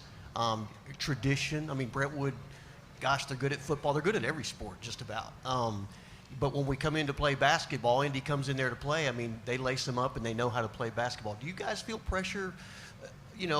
Just talk about that a little bit. How do you deal with that? And what, you just do your new thing? How does that work? Well, I think when you coach, as long, especially as I have, 29 years worth, been at three really good schools. I think you as a coach, if you don't put that pressure on yourself, you're probably not going to be as successful as you'd like to be. Right. We pride ourselves in really, doing a great job of preparation, whether it's preseason or during the season, scouting, conditioning, weight room. And so I think every year you start up, you get those butterflies in your stomach a little bit after doing it. And as many times as I've had the opportunity to, step on the floor, and, I told these guys last night, it's first real night that I've been able to go to war with them. And I was excited about the opportunity of it, because just going through the practices and going through the rigor that we'd put them through felt like, they were ready to take on that challenge. So I think there's definitely a pressure there, but I think it's a good thing. I think it keeps you on your edge, kind of keeps you hungry for it, and you want to have success. For me, as far as pressure goes, I just put more pressure on myself.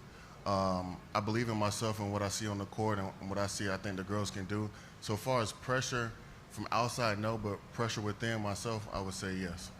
That's good. And good luck this season, guys. Thank you. Thank you. Darren? Other questions? Anybody else? Thank you. Good job, Brentwood High School. Up next is Independence High School. A couple of reminders as Independence makes their way here. Coaches, as you're finishing, you'll go to the bottom of the steps. Let them know what high school you're from. They'll take care of you pizza-wise. Obviously, we got families out there. Place those orders.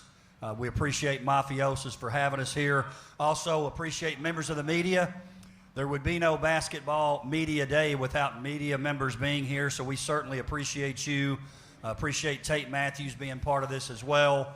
Also, WCTV for live streaming this particular event. Okay, Independence, so we got back-to-back schools with 2 new head coaches. So we've got Tony Hill, new, sort of. He was at Centennial High School, had a great stint there. We always like to say he was only a half-court shot away from a state tournament. He's back in the district. We're excited about it. Coach Hill takes over a program that was 3-21 last year. Mark Wilkins, new to the district, comes from South Gibson High School. Excited about having Coach Wilkins here. 10-11 last year, lost in the district quarterfinals to Page High School. Coaches, if you would, introduce yourself, introduce the player that's with you, and also, if you would, give us an expectation for the season for your team. Independence High School on deck, Nolensville High School. I'm Tony Hill. I'm honored to be the head girls basketball coach at Independence High School. I'm with Kayla Northrup, one of our seniors, and we're just really excited to get the season going. We've got a lot of new faces we're trying to blend in. Kids that haven't been out before, kids that are new to Independence, and then also kids, freshmen. So we're really trying to find our way just from a lineup standpoint. But we're very excited about the season. We're just trying to put a process in place for winning. And so far we're playing hard. We're listening. We're getting better. We've been in the weight room all fall. So I just really feel good about the direction that we're going. And hopefully that'll translate into some wins as we get into district tournament time. Kayla? My name is Mark Wilkins. I'm the head boys basketball coach at Independence High School, and we have Tyus Anderson, senior guard, here with us as well. And it's an honor to be at Independence. It's my first year here, as Coach Joins was saying. And, this team, we're really excited about this team. I know I am. We have a really good mix of old guys and some new faces as well. And we have some great 3 seniors that are leading the way.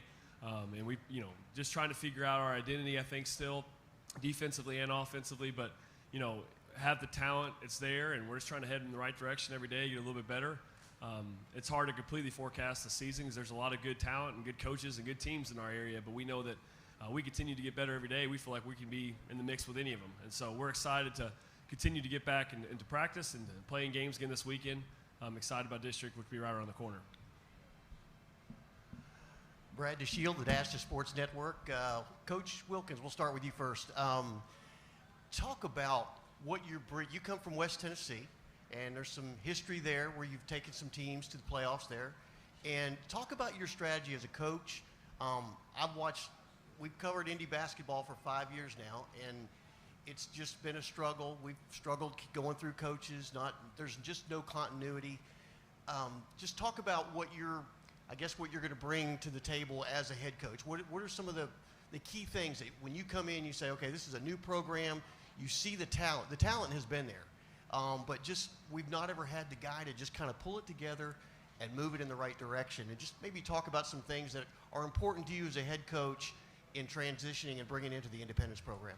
Well, I think you kind of already mentioned it there. I think it's consistency, and that's what hopefully I can bring to the program too. And just even this summer and the fall, teams we've scrimmaged have returning players and returning coaches, and they're calling out 10 set plays, and we hadn't hardly had 10 practices. And so, that's a big part of it. It's just having that continuity and consistency with the team, and hopefully we're doing that every day. And, we said from the very beginning that it's good. We're not just going to, as coaches, staff, come in and say, hey, we're doing it this way because we said so.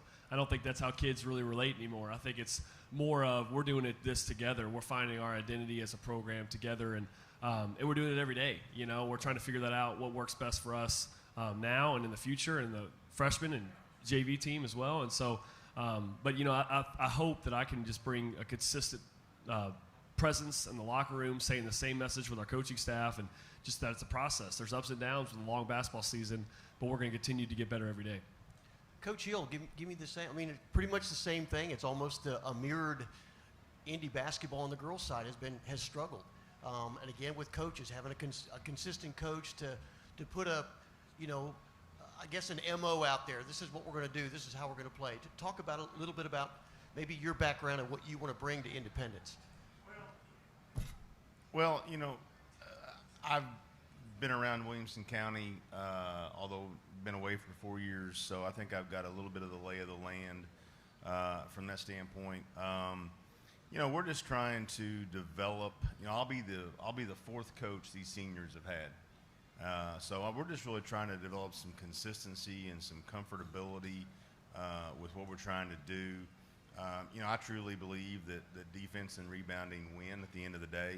And we're trying to emphasize that to our kids in practice. And even in our game last night, regardless of the score, we're trying to get better defensively and make sure we're going to the glass. And that's where our staple, that's where we want to try to build from, is the defensive end of the floor and rebounding. And, our offense is probably behind our defense right now just because we put so much emphasis on the defensive end. But, we're just trying to create a culture that we feel like is a winning recipe for years to come. We're excited you guys are here. Real excited about it. Tyus, Caitlyn, let's talk about a little bit about your end of it. As seniors, you've had different coaches, right? It's a different mentality. A new coach comes in, different strategy maybe.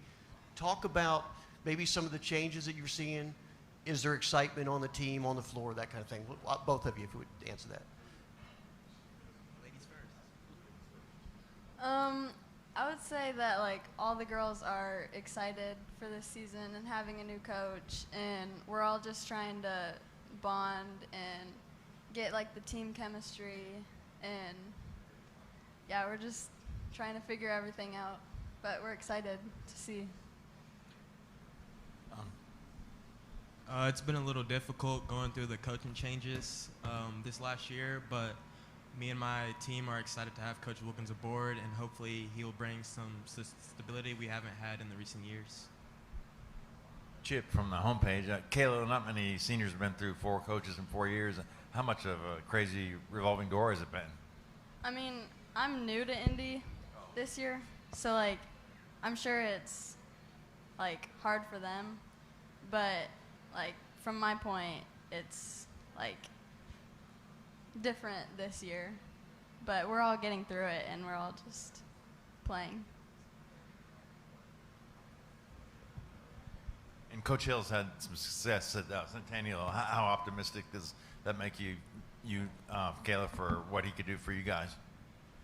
I feel like he'll help us because he's getting us to play as a team, and he's getting the standards down and getting us to play defense better and talk on defense and the basics on offense too, passing and cutting and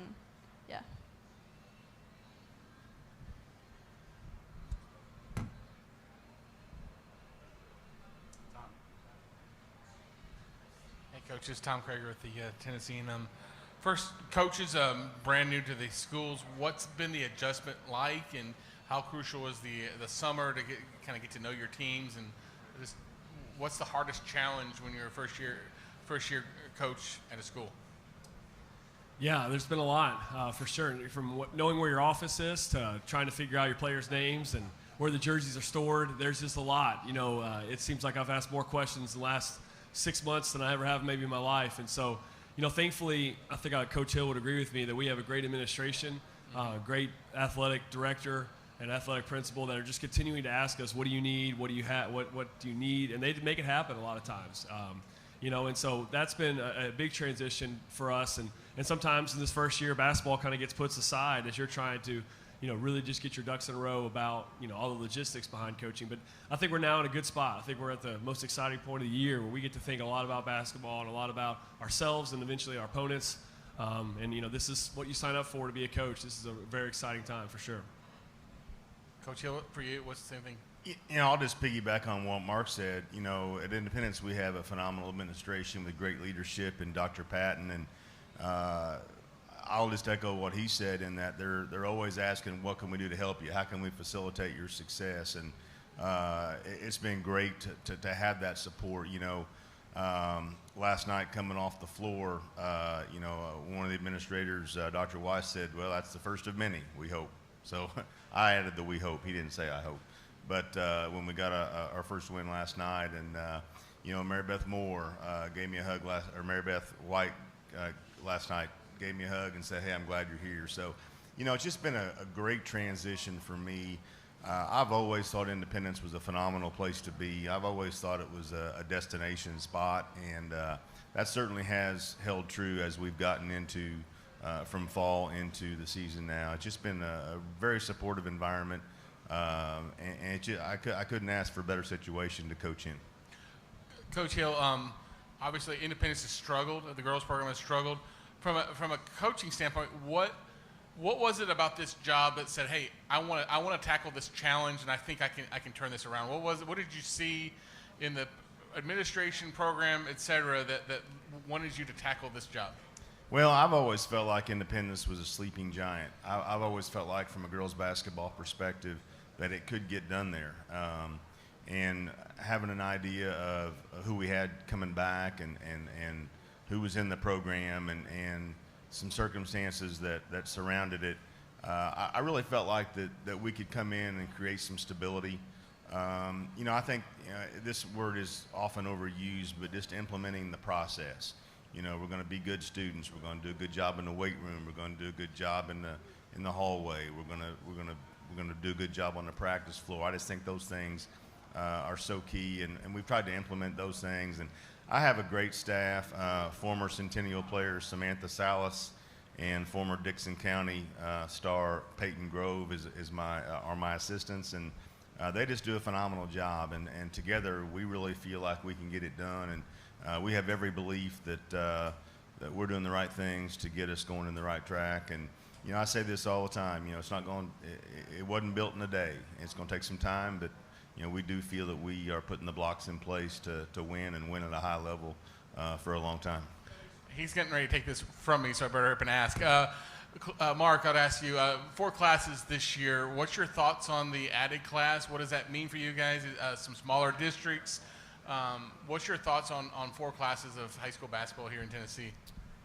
Yeah, so, I'm actually from Missouri originally. We had 5 classes, and I think it kind of depends on where you're from. I know some Kentuckians would want the 1 class, and, for me, I love it. I just think the more teams knocking on that door, getting to the state tournament, it's just such a fun and electric atmosphere across the state, and I think there's always a fear that it gets watered down. I don't think it does to the kids. I know it wouldn't to me, and so I think that's the mindset that we have, with being the 4th class. And of course, as large as our school is, I don't know where. I hope we keep being the largest. We're never going to be in 3A, it seems like, or 2A. So I want more and more. I want us to be the biggest school in the state if we're going to be the biggest in the biggest classification, I guess. So I'm excited for it. I think it's going to add a week-long experience that's going to be unlike years before, and it's going to be a lot of good basketball in March.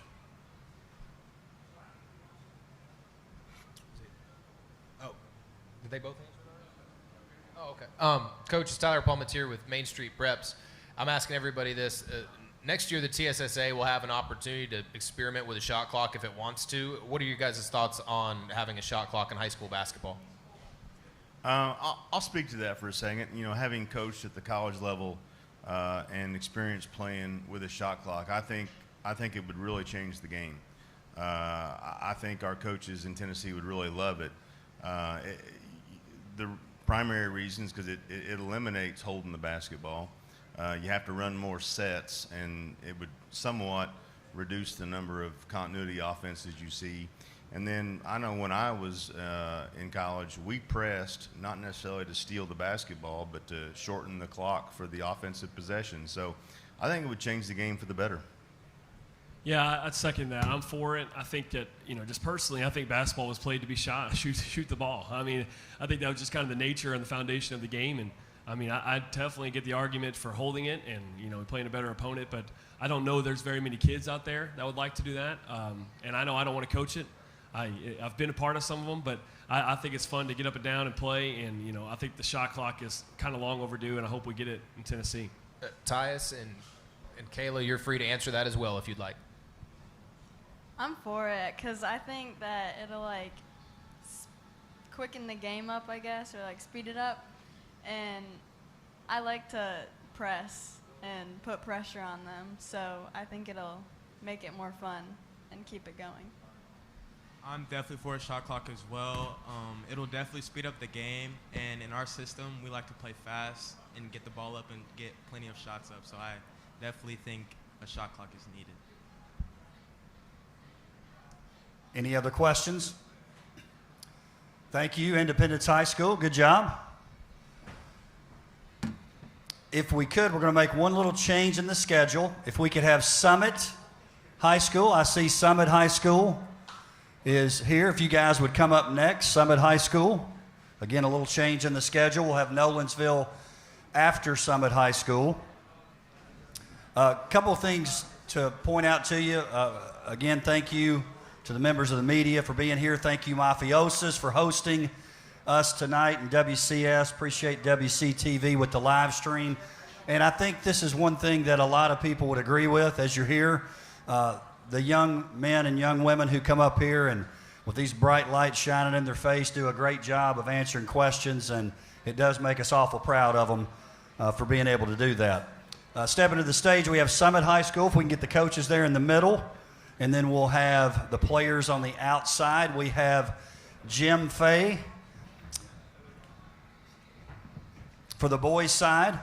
Jim Fay, Summit High School. John Wild on the girls' side. Coaches, if you would, if you'll introduce who's with you, and then also, before we get questions from the media, if you would give sort of an expectation for this year's season. Again, Summit High School, Nolensville on deck, and we'll finish up with Fairview High School. Hey, I'm Coach Wild from Summit, girls coach. I'd like to thank Coach Joins for putting this on. It's a great thing. It's unparalleled. There's not a whole lot of people that across the state that do things like this for the athletes, and Coach Joins, we appreciate it very much.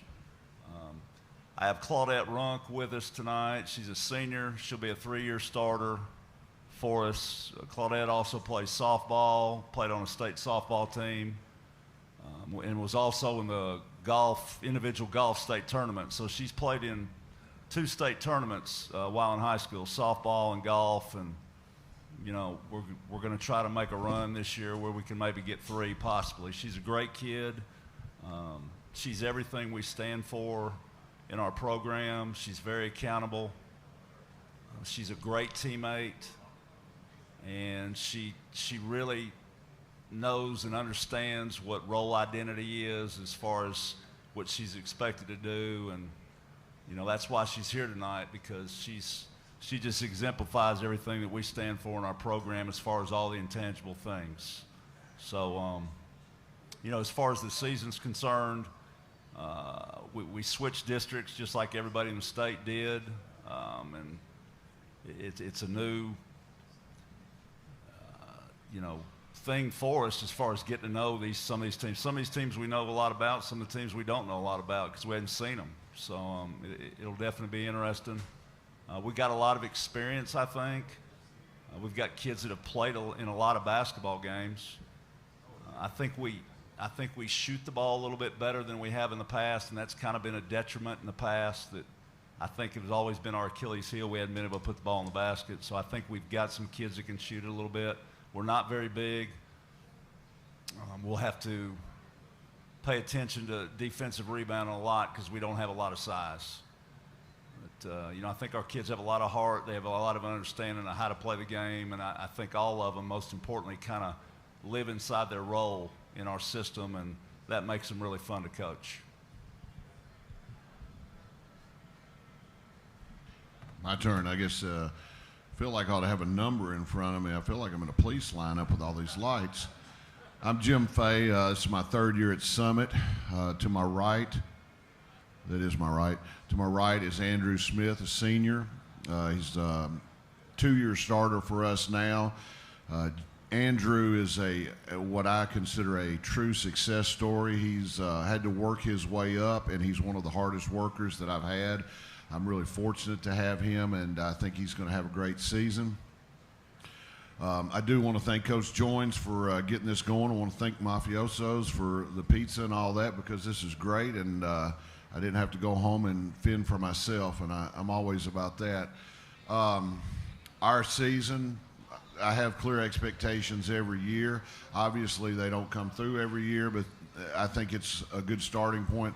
I always expect to win, and I think to be a successful program, a successful team, you have to have that expectation, and you have to do the little things, and the little things have to be harped on, and they have to be just run into the ground. I know Andrew can testify to it. I wear them out every single day at practice about little things, depending on how you how you move, how you set up, how you execute, the things that it's going to take to get us over the top and have a winning season.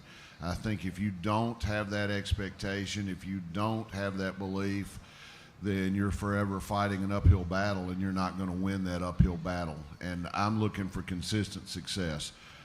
We return, well, I have no idea how many we return. I know that this year, my third year, I have the best group that I've had as a whole to start the season while the football playoffs are still going on. Can't say who I'll get from football. I have no idea. I do not talk to football players about basketball during football season. I think that's disrespectful, and I think it's important to always support your other sports and support those kids whether they play for you or not. And that's a great thing that I found about Summit. We've got a family atmosphere, and that's what I like. Basketball-wise, we're not going to be towering over anyone, but I think every single night there's not a team on our schedule that we can't beat. That being said, there's not a single team on our schedule that can't beat us. So we have to bring it every night and see what's going to go from there. Brad DeShiel with Dash to Sports Network, Independence High School Media. Just wanted to talk to the senior leaders.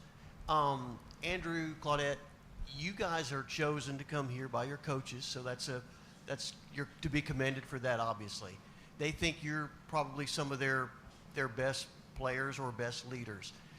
What is the responsibility that you feel as a senior in taking that leadership role this year through and carrying it to the team?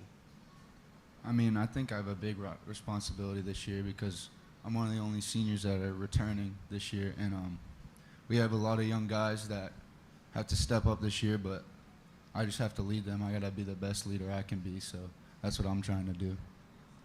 Claudette? I feel very honored to be here tonight. Like Coach Wild said, I've been here all 4 years. I've started for the past 3 years. There's 4 seniors girls on the team, but I feel very honored because I'm able to show the girls that, like, I was a sophomore when I started, and you can start too. Like, just push yourself and work hard. Coach Fay, talk to you a little bit about how hard is that when you've got a team out there, you're working with this team, knowing that there are some athletes, some really good athletes that play football that could come in and just impact your team immediately. And I'm talking with the athleticism of the 2 Wade twins. I'm talking particular, but there's more. When you bring that into it propels you to almost to a different, let's face it, they're good guys. They're great athletes. How do you deal with that as a coach? You're sitting there with the question mark. Well, they might not. You just go on and do business as usual. And how does that work? Just give me your thoughts on that. I'll refrain from some of my more colorful comments. It's tough. Last year was a very difficult year in a lot of ways. I went through 23 players that either missed some or all of the season for various reasons. There was no consistent reason. A lot of things happened. We lost 2 parents through the course of the year last year. Basketball is unimportant when you think of it in those terms. The hard part about sharing athletes, you never want to have your athletes come in and feel unsuccessful from the prior sport. You want them to win, you want them to win big and go as far as they can, and you want them to bring in a winning attitude. That being said, the tough part is that last year I had groups come in waves. I had some people out, I had some people hurt, then I had a couple come here and a couple come here.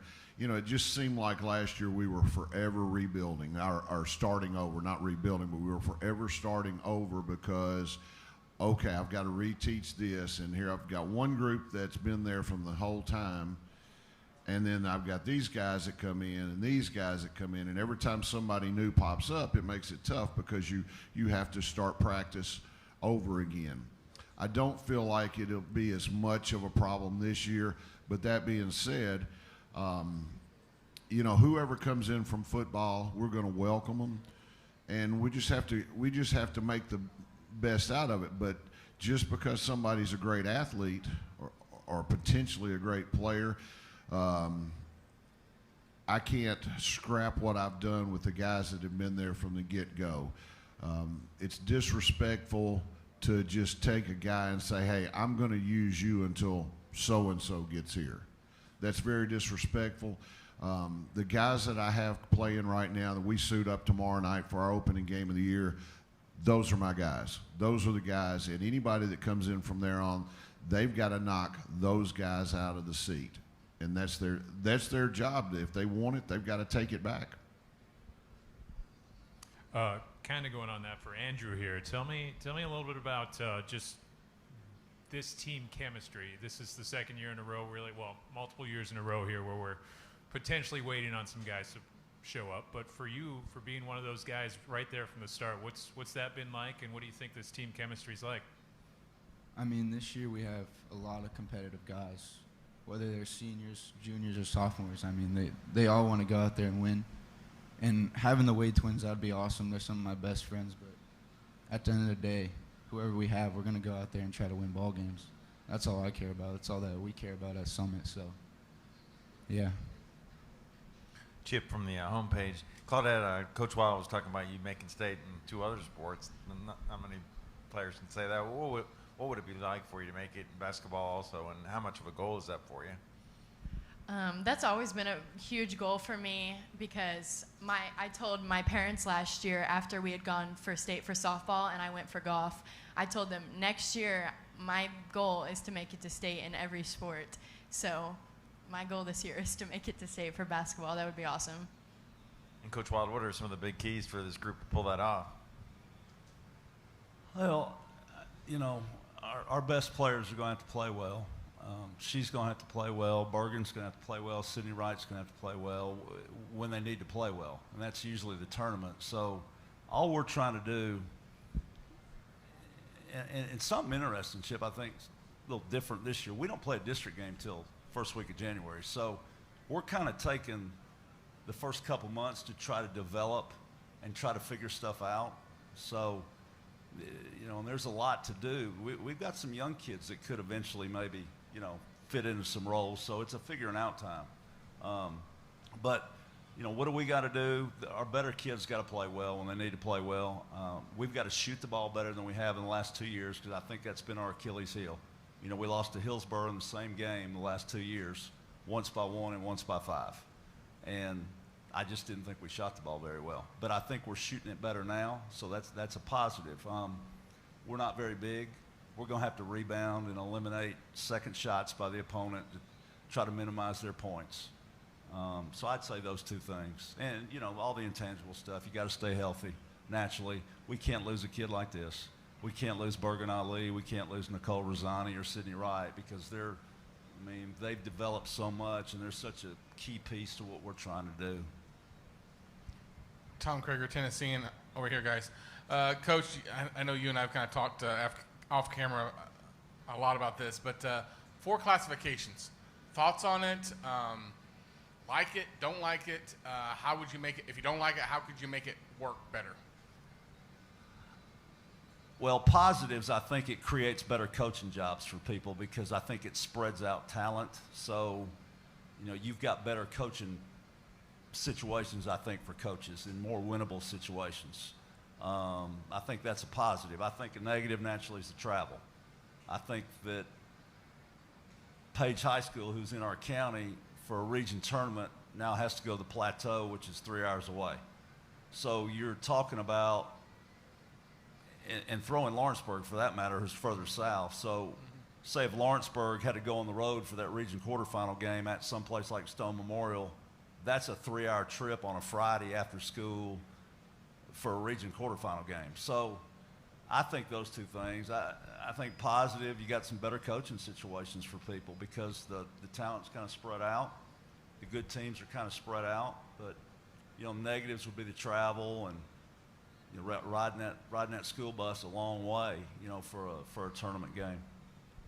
Coach Fay, I see the wheels are turning in your head. What's your thoughts on the added class? I mean, obviously y'all are still in the state's largest class, so that's not affecting you guys. Well, I actually I like the smaller districts. I didn't like the district we've had the last couple years since I've been at Summit, and I don't like being stifled, so to speak, with who I have to play. I like being able to play a variety of different schools, different looks. I can, coach against some of my friends from different places. I like that. I completely understand and agree with Coach Wild talking about the travel and things like that. But you have to consider that the state is still building schools. More and more schools are popping up. Something had to give. You have to do something, because there's no reason to have a district with 9, 10, 11 teams in a district. It just doesn't make a whole lot of sense, in my opinion. It can be very difficult in a lot of ways, but I like the flexibility in terms of scheduling. Some people say, well, now I got to go find games. Well, that's part of it, but I like that opportunity. I don't necessarily have to play everybody twice. The more people I play, next year's schedule's pretty much set, simply because if I'm only playing somebody one game, then it's a return game the following year, and we flip-flop, and that schedule's done. So my schedule's done for 2 years, regardless. But I like the smaller districts. 5, maybe it's too few. If we could go 6, that would be great.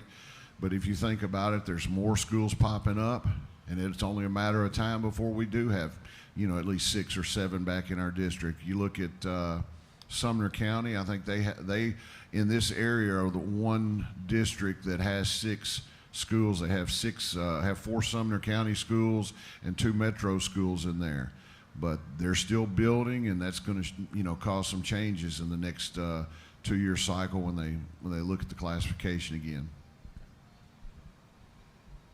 Tyler Palmatier, Main Street Preps. Coach, to your right, the TSSA is going to have an opportunity next year, if it wants, to experiment with a shot clock. What are both your thoughts on a shot clock in high school? Are you for it or against it? I'd like to see it. Personally, I'd like to see it. Now, I think that a lot more strategy is going to be involved. Particularly the defensive end. There's a lot of stuff you can do to utilize that clock to your advantage on the defensive end. Okay.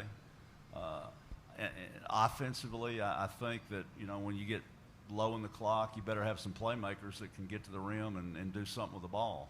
So, that's skill development, developing kids to get them to where they can do that. But I think it's something that everybody's going to, and I'm not one that you've got to go to it because everybody's doing it, but I would just like to see it. I think there's more coaching involved with that, and that's why we're all in it, is to coach and get better, and I'd like to see it. And I guess selfishly, you're going to have kids leave your program that are going to play at the next level, so it gets them ready for it, right? Now I see, I guess a detriment would be some of your small schools, just the financing of that thing and the operation of it from night to night. And some of your smaller rural pockets throughout the state, it may be tough, to come up with funds 4 o'clock and, to pay those people every night to run it. So that would be a downfall. But me personally, I'd like to go to it. 2011 played a game and won 13-12 in overtime. My mother thought they were posting the first quarter scores from Florida, so she said, when did they start posting the first quarter scores online at the Tennessee? And I said, that was the full game. Then 3 nights later, we scored 86 points. I think you have to adapt, and I'm fine with a shot clock. My biggest concern for the shot clock is having the qualified people, and I think Summit will be fine. I think most schools in this county will be fine. I think there's a lot of schools that will be fine. I think there's still some schools that are going to struggle because they struggle to get a clock operator each night, and that would be my concern there. But I remember when the shot clock came into the NAIA and everybody saw Coach Meyer at Lipscomb holding the ball and slowing everything down, and they said, boy, that's going to hurt Lipscomb. And the coach I worked for said, nope. that guy can really coach over there. He's going to adapt and make things happen. And you look at what he did. He produced college basketball's 2 all-time leading scorers because he found a way to make it work. And I think that's what we as coaches have to do. You find a way to make it work, and you go with it, and that's kind of where it is. You just got to find ways to make things work and play by the rules that you're presented with. And I think we'll do fine. Like I said, my only concern would be having qualified clock operators. And I think it makes some exciting ball games. It'll cut down on holding the ball, and there won't be any more 13 to 12 scores out there unless you're really, really bad teams. And I think it'll be good for the game. And as Coach Wild said, we're trying to prepare these kids to play at the next level. And if that's the case, then they probably do need to be playing with a shot clock.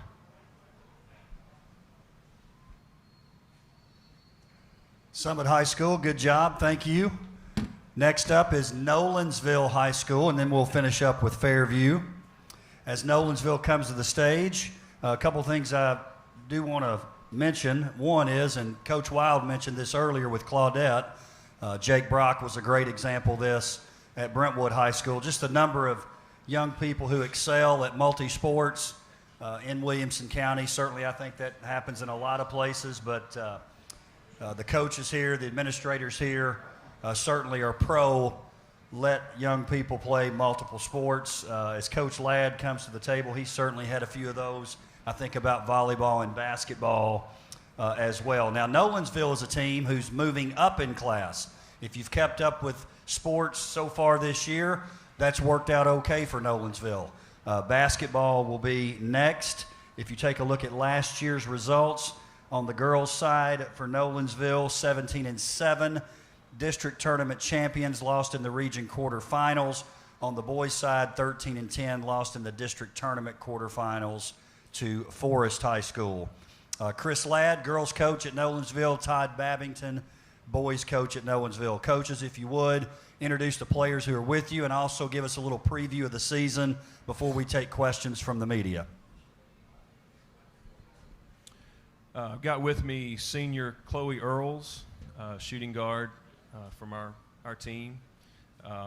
She's a 4-year player, but this is her 4th year in the program, so she played as a freshman as well. Outlook for the season, we're just excited to get started. Yes, we're moving up in classification, but we feel comfortable with the teams in Williamson County. We've been playing them since we've been in existence, so we feel comfortable there, and just hoping to have a good season and do the best we can. We're kind of a little bit of a younger bunch this year with only 3 seniors and 2 juniors, so going to play some freshmen and kind of have to find our chemistry, but we're excited for the season.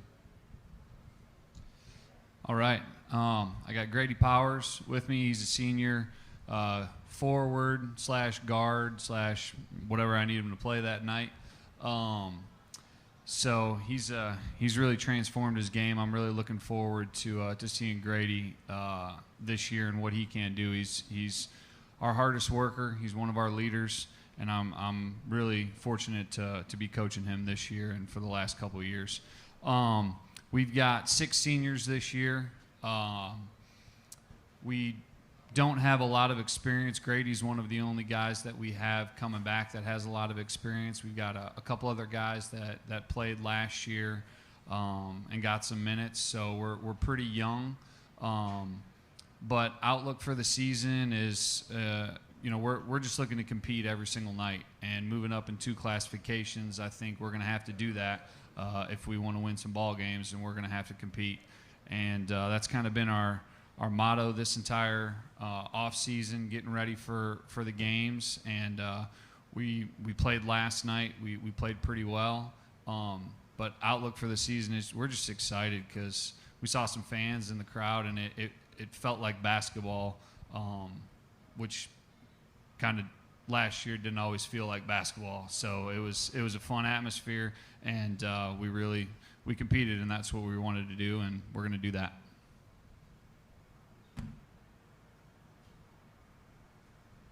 Chip from the homepage. Coach Babington and Grady, what's your biggest takeaway from the season opener? What did you like, and what do you feel like you really need to work on? Biggest takeaway from the first game was we're young. We're very young. We've got some guys that are injured right now too, and we've got some football players that are kind of getting acclimated too. So we played a young bunch last night, but they were very coachable, and we changed things up on the fly in the middle of the game, and they adapted to it, and that's all I can ask for. And so I was really proud of our guys last night. It was a long road trip, and they played very hard, and that's what I expect out of them, and that's what they did.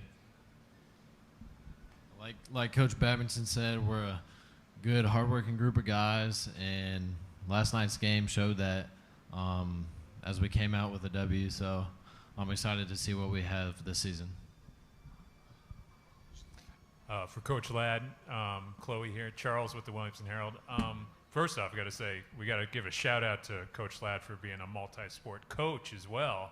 I mean, come on.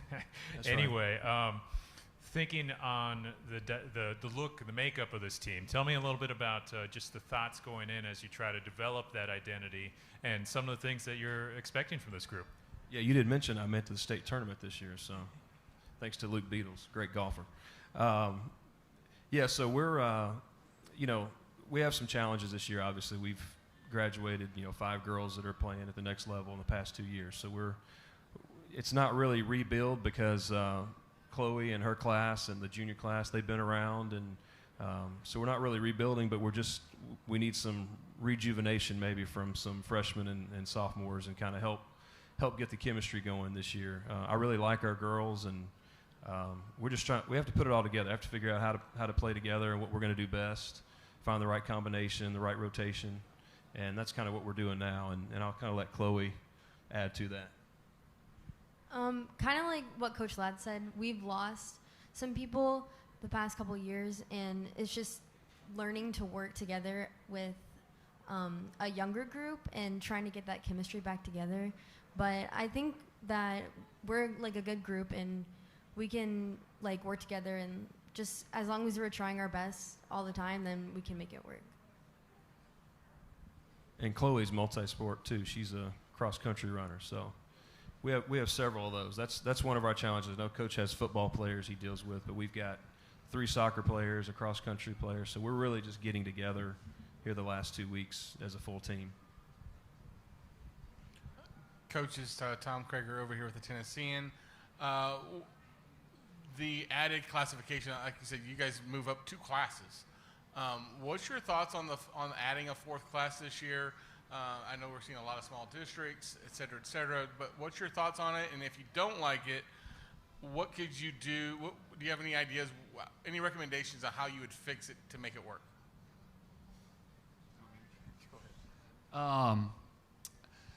I'll answer the first part there by saying I do enjoy having the smaller districts. Coming from the district that I used to coach in, we had 9. So that means our first district game would have been the Tuesday before Thanksgiving is when we always scheduled our first district game. So that means we had about 2.5 weeks of practice before a game that counted towards the end of the season. Towards the district schedule. That was extremely tough. And I was coaching girls in that district, but I know the boys coaches, that means if you make it to the quarterfinal, semifinal, you're playing a game that matters for seeding, and you don't have any of your guys. So I know that was always difficult. That was kind of the rumblings from the boys coaches, that they always struggled with that. And so I'll kind of echo that. We don't have a district game that comes until after the new year. You get to figure out your team by then. You get to figure out what you are. So I'm for it. I think 4 or 5, it might be a little bit too small. But, if you got 5 or 6, you can still play those games after Christmas. You can start some of those games for the district schedule. So, I like it. I think it gives you some time to coach your kids and get them ready for that push towards the end of the season, because that's really what it's all about. Coach Ladd? Yeah, I like it. I'm like Coach. I I would like to see maybe one more team. Maybe if we had 6-team district. We're coming from a 6-team district. That just seemed to be kind of a good number. 6 or 8 kind of works well. 5's a little weird, but it does. I'm not so sure we don't need to adjust with maybe how we put emphasis on the season. Maybe a bye to the first place team all the way to the region. I don't know, something like that. So it may kind of make us adjust as how the districts vote to handle the tournament and that kind of thing. But I'm fine with the change and the move up, and I think it's going to hopefully provide the reason to get more state champions and give more teams and coaches opportunities to get there. Our coach is Tyler Palmatier with Main Street Preps. Next season, the TSSA can experiment with a shot clock if it wants to by rule. What are your thoughts on a shot clock in high school basketball? Are you for it or against it? Yeah, I would. It would change a lot of things. I can tell you that. I would be for it. Yeah, I would be for it. I think that would kind of keep things fresh after I've been coaching now for a couple years. I don't have as many years on my belt like Coach Ladd over here, but I think it would, it would change things up. It would make you kind of adapt, and it would go back to some of the things that I did in college and played in college, and that would, it would make the game. I think it would really make the game more competitive. I really think it would. And I know I listened to Coach Fay and Coach Wild talk about, some of their concerns. I mean, that would be some of my concerns too. It would be very difficult, I think, to pull off. But I think in the county that we're in, I definitely think we have the resources, and it would be something that we could implement. And it would be beneficial to the game, I think, and beneficial to the players too, because, it really is a very different game from going from high school to college. And I think it would really help prepare them for the next level. Yeah, I'm for it. I think it's time. We probably couldn't hold the ball 30 seconds without turning it over anyway, right? We probably got to take a shot before then, unless we're intentionally in a delay game. So I'm for it. I think what Coach Wild said was, talking about developing a player that can get a shot at the end of the shot clock. That would be the biggest challenge when the clock's going down, and then also the logistics of somebody running the clock every night. That's gonna be an issue. And who is it? Is it going to be a parent? Is it going to be a staff member? Is it going to be an official? You paying somebody else to do it. That's gonna be an issue logistically. But I'm for putting it in. Thank you, Nolensville High School. Great job. Our final team for the night here at Basketball Media Day is Fairview High School. If we can have Fairview head towards the media desk. Fairview High School.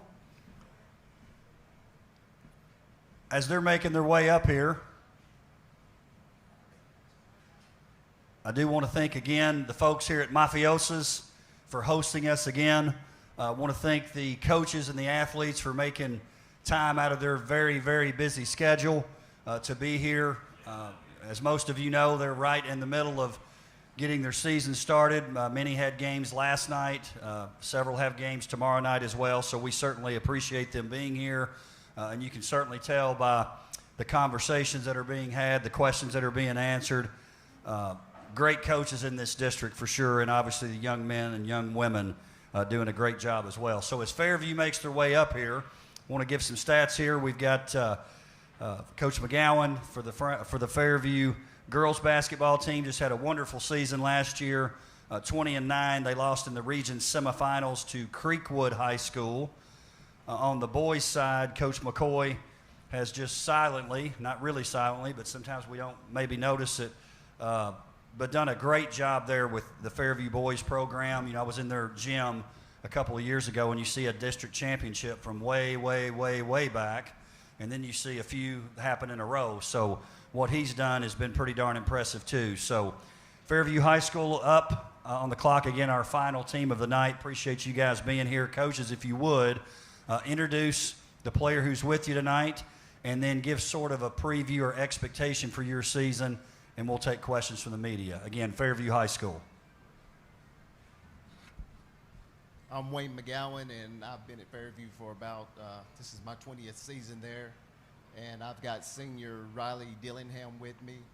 Our expectations is pretty much the same as we always have, is to go try to make it to the state tournament.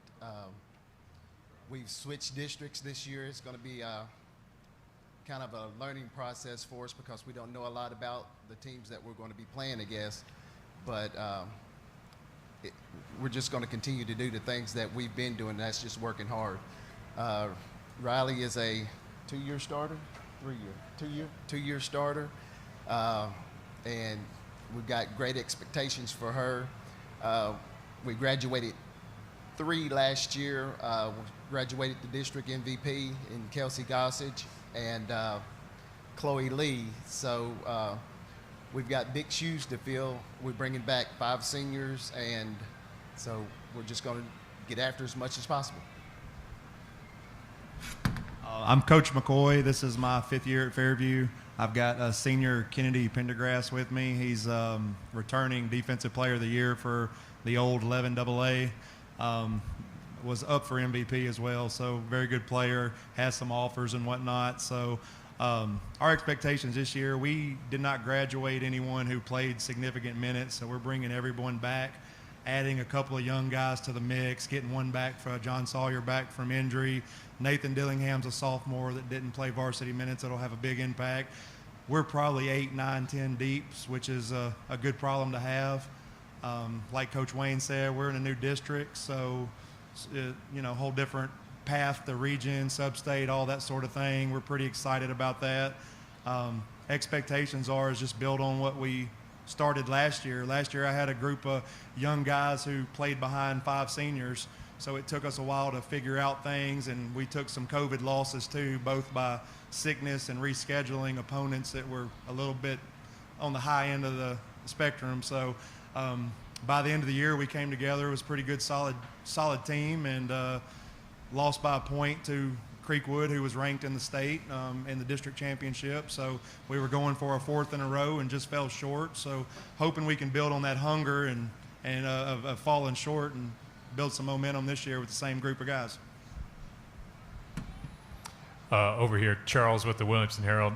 I know you guys were on the court just yesterday. I mean, there was the theme we're kind of hearing from a lot of these teams that are starting out was almost like a return to normalcy a little bit. Having a crowd back, things like that. Can players especially, can you guys tell me a little bit about just what it was like to be back on the court and having some of that normal feeling of a basketball atmosphere?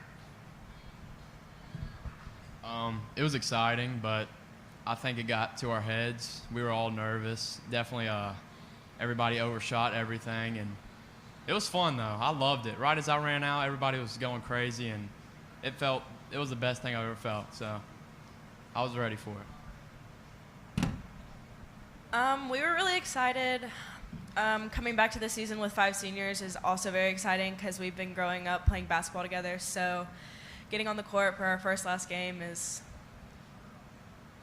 was pretty exciting. I mean, emotional too, but also having a deep bench yesterday also helped. Just going on through the season, I think it'll be good. Chip from the homepage. Coach McGowan, how many starters do you return, and how high are your expectations for another deep run? We're returning 3 starters, and our expectation is very high because, like Riley just said, we've got we're pretty deep this year. We've got 2 freshmen that are going to play a lot of minutes. We have 2 sophomores that are going to play a lot of minutes for us, and they played some minutes last year, but not as much as they will this year.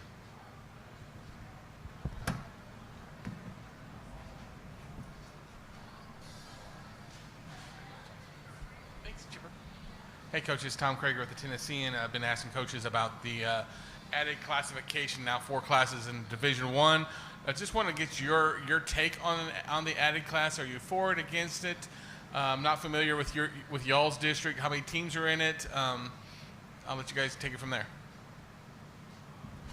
I'm for it. I'm pretty excited about it.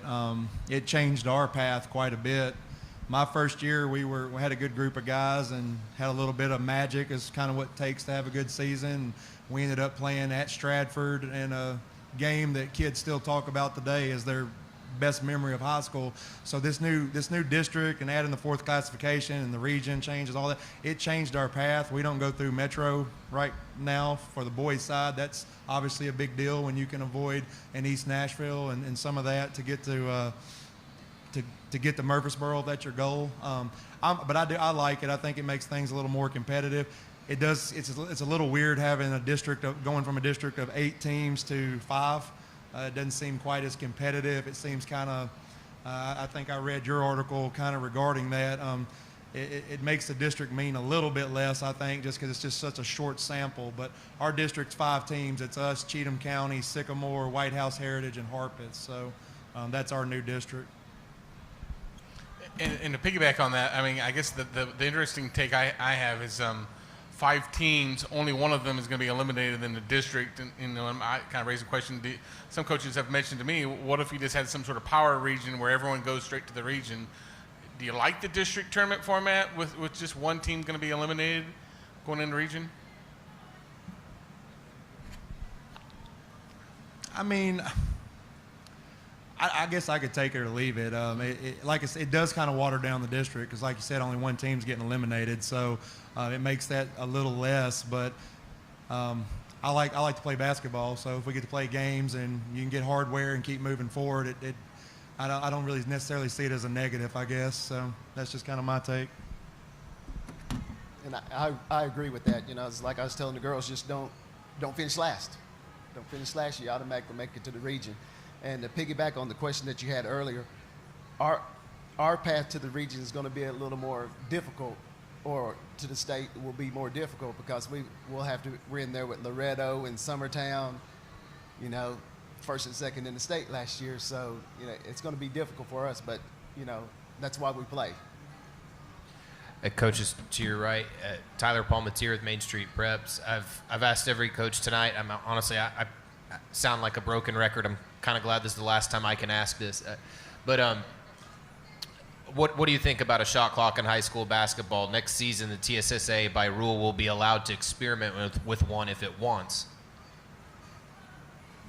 I've seen a lot of this online and forums and discussions on Twitter. And as a basketball coach, a high school basketball coach of boys, girls is a little bit different. I feel like we shoot the ball too fast as it is. I see the pros and cons. I know there's states, and we've had some here in this state, my understanding, in our past district state tournament and whatnot, where teams hold the ball and all that sort of thing. And I do hate that. I mean, that no one wants to watch that or experience that. But in my short career, again, this is my 5th year as head coach at Fairview, that's not been a huge problem. We've had teams slow us down and whatnot, but I feel like if we went back and charted, I feel like the vast majority of the shots that we take in boys high school is within 24 seconds. Sometimes it feels like it's 2.4 seconds. We're one pass and a shot. So I'm really not for it just because right now, there's a shortage of referees. There's a shortage of personnel to help with game day. So you're just adding one more thing, one more cost, one more thing to worry about, and staff and man. Me personally, I'm not really for it. I don't think we need it at this point. I'm for it and against it, I guess. After coaching a lot of travel basketball and seeing how it worked in the travel world, our main goal was trying to, or if kids are wanting to go play college ball, then that's what they need to be practicing. So the shot clock will help them with that. On the other side of it, the coach is exactly right. It's going to be a staffing nightmare for someone to actually learn how to use that thing, knowing when to reset it, how to reset it. If the ball goes out or it's a jump ball, resetting it to a certain 15 seconds or whatever they decide to do. So it will be a staffing nightmare for it. As far as getting people, we have hard time getting people to work anyway. So, that's just another added element. Players, if you would like to answer that question as well, you're welcome to. Would you like to play with a shot clock? I mean, I think it would help for college a lot, but people do hold the ball like I don't want a 21-20 game, but at the same time, I think it would ruin. I mean, we do shoot fast though. Like our team, we sometimes it's one pass, one shot every time. So, I mean, the point of it, to have it really wouldn't be such a big deal, but there's pros and cons, like he said, and it would be okay. I think there's a big difference between the speed of like a girls' basketball game and a boys' basketball game. We do go a lot slower. We have a slower pace, so I feel like that would help us speed up the game. And like, I don't know if I'm for or against it. I can't really say, but I do know that like, yes, it would speed up the game. I don't know if that would help or not, but. Any other questions for Fairview? Thank you, guys. Nice job.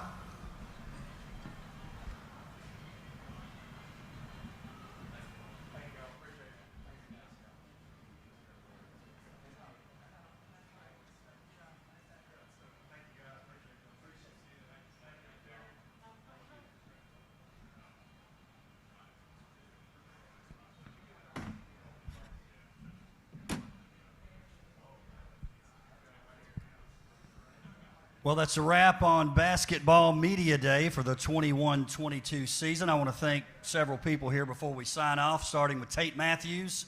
Appreciate Tate for being here, as he always is, for Media Day and game days, and obviously our show every week for Sports Connection. This is a pretty special edition of Sports Connection. I want to thank Lance and WCTV for making this live stream possible. Thanking the folks there at Mafiosis for doing a great job as well. And really, as much as anything, I want to thank the members of the media who are here.